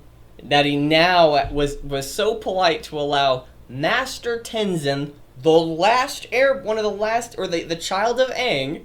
Nobody knows that Avatar Aang's son is here with Avatar Korra having a conversation after she just got out of the water, and he happens to just say after that entire time, "Okay, everybody, now we will update you on what's happening." Well, he's very polite. Again, if you just embrace the amount of force that how easily it is to break the Earth disc, and that's the type of material, pro bending arena is a horrible place of where the Avatar should be. That you learning in this arena is not good. Again, let me solidify my argument, because I don't think I made it. I'm probably rehashing it so much, so often, so many times, is that Avatar Korra learning earthbending, she ain't. She's not learning good styles of earthbending if the only thing that she can earthbend are little discs that break so easily, so the type of earth that you're able to bend is not good. Else, you're actually throwing 200 pounds worth of earth at somebody, unless it has a specific makeup of material for it to break, which again doesn't make any sense as to why it was able to knock off both Bolin and the old player that they were playing with earlier in this episode. But still, pro bending is horrible for her. But again, it's one of those things of like she was in the wrong of telling off Tenzin, but at the same time, okay, it's about to come up.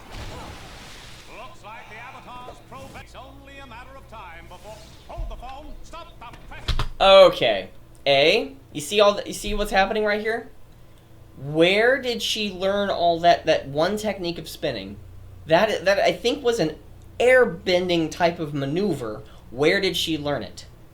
She only saw, from what we saw, once. I know we're probably supposed to assume a bunch of things because it happened off screen and, we're just moving on, but it happened so quickly. When did she learn how to actually physically do this? She saw it, therefore I can now do it? Is she really that gifted? I don't think so. She's still in the game, folks, and she's moving like an... She saw how to be able to move like an airbender once. Successfully. That's all I can really comprehend here.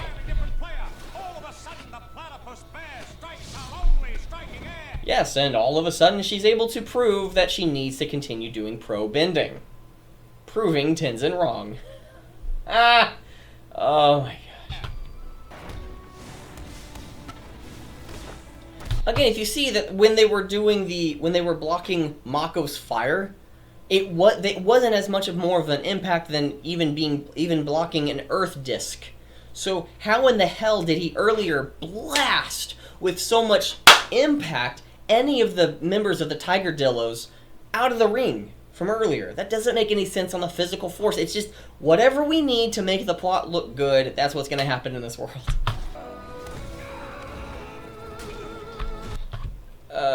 I'm still curious as to why it literally lifts you up in the air of the fire. It's not physical. I mean, just to let you know, it's the impact of the fire literally should be burning you alive if it hurts your fingers. Why do any of these people have open-fingered gloves? Why?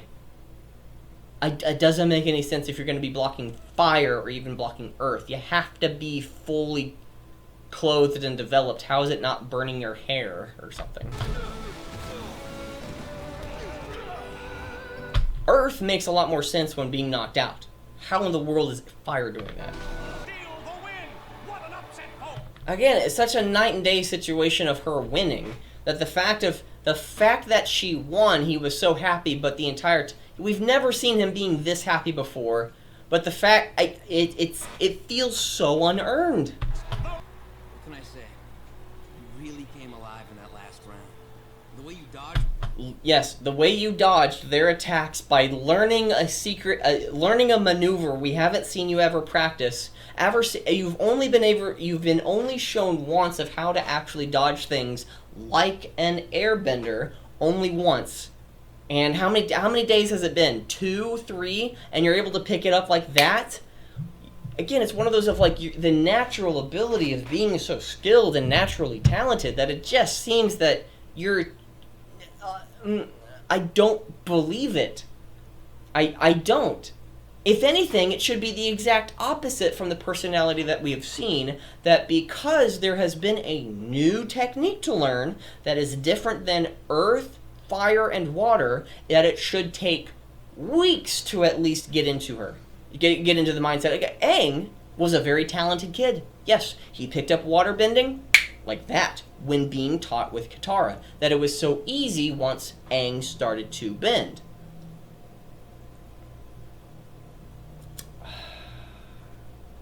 It's not connecting. I just don't know. I might be wrong. I might be wrong here. I don't see why as to how she was able to do those maneuvers. Even Katara had those, like, being able to teach her, and he was naturally able to just accept whatever was happening, which is why. And Earth was the most difficult for him. They took an entire episode for Aang to not know how to bend Earth. But the thing is, his personality had to change. But literally a split moment. She had an argument, direct argument. You're wrong, Tenzin. And then when she was backed up at a corner, fine, I'll do this natural bending technique. Just, it feels too rushed. I might be so wrong here. I'm contemplating of like whether or not like it just doesn't make any sense. But let's keep going. Someone else taught me those moves. When? During the time when we were training? I've never seen Tenzin move outside of that robe. Unless he, like, literally his arms seldom peek out of that robe of his. Which, you know, begs into question as to what he's doing under the robes. Hi-yo! That's dirty joke. Really frustrated with myself, and I took it out on you. That is the most appropriate and most adult thing she has ever done at this point, of being able to just come up and say to somebody, I'm sorry for everything that has happened, and here's specifically as to why, and I owe you an apology. No hard feelings? Of course not. Which, again, you can have character development with both of them. It's just... See you tomorrow for airbending practice, bright and early. And by the way, And again, she was proven right. She actually continues to do pro bending, which is one of the situations as to maybe if she learns a little bit more here, she can actually be better there. And it's just the way they did it. If they took a little bit more time, and it wasn't as rushed, I think I would be totally on board of what just happened here. But again, I guess because of so many of the other issues and flaws in the episode, you start seeing flaws in the episode even more so when they may not be there. So, you know, just like the it's like if you see, you're looking for Waldo in the Where's Waldo book. The first one's the most difficult. The second one, pretty difficult still. Third one, got a little bit easier. You know what you're looking for. Fourth one, fifth one, sixth one, you know what you're looking for, the reticular activating system or whatever's inside your brain of what you search for. So I guess... I now permanently joined the Fire Ferrets, and we're playing in the tournament in a couple of weeks. So,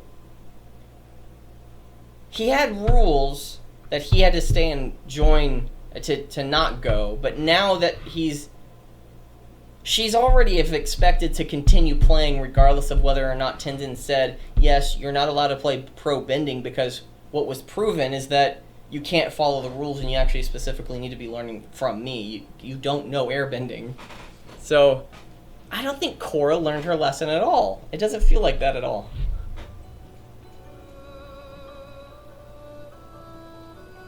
I'm looking out the window because I'm so dark and menacing. Ooh, I'm pretty boy. Pretty boy, pretty boy. Well, you got a little love thing going on there, a little love connection, a little hormones warping your little thought processes. These.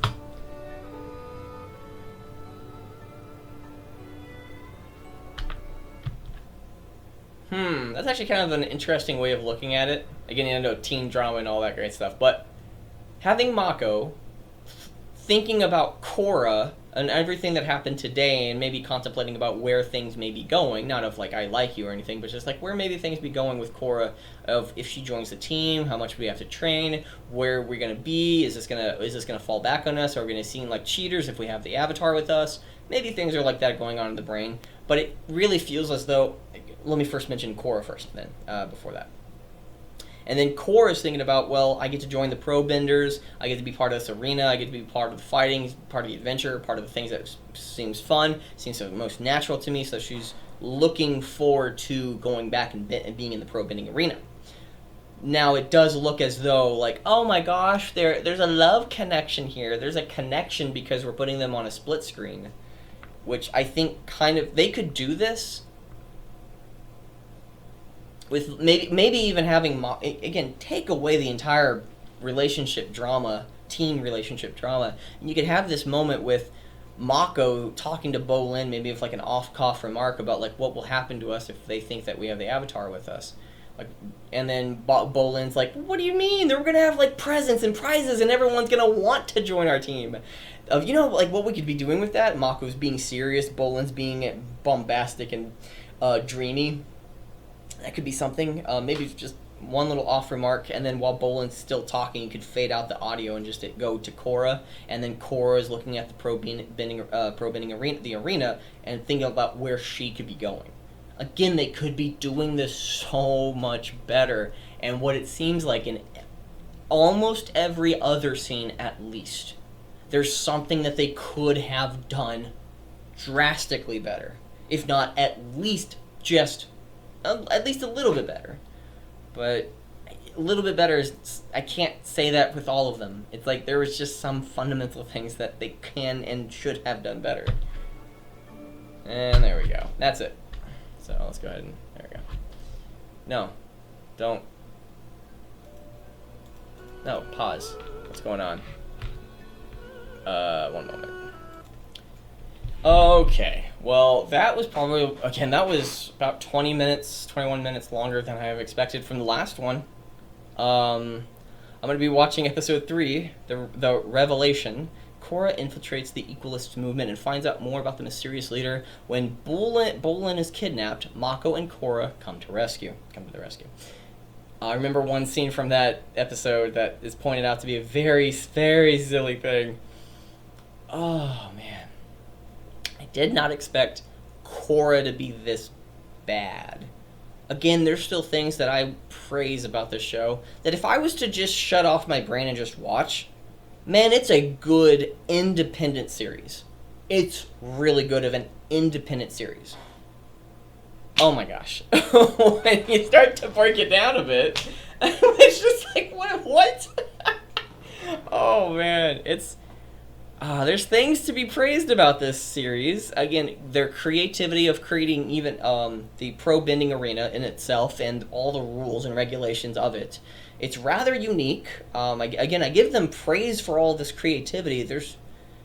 I give them praise for all that creativity of them trying something, of being at least bold enough to experiment a little bit. But they fell short on many, many things.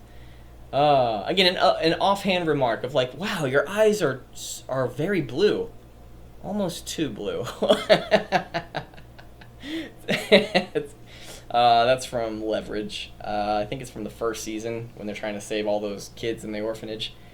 That was an Elliot line. Okay, well that's the end of it. Thank you for staying around this long for all you brave souls.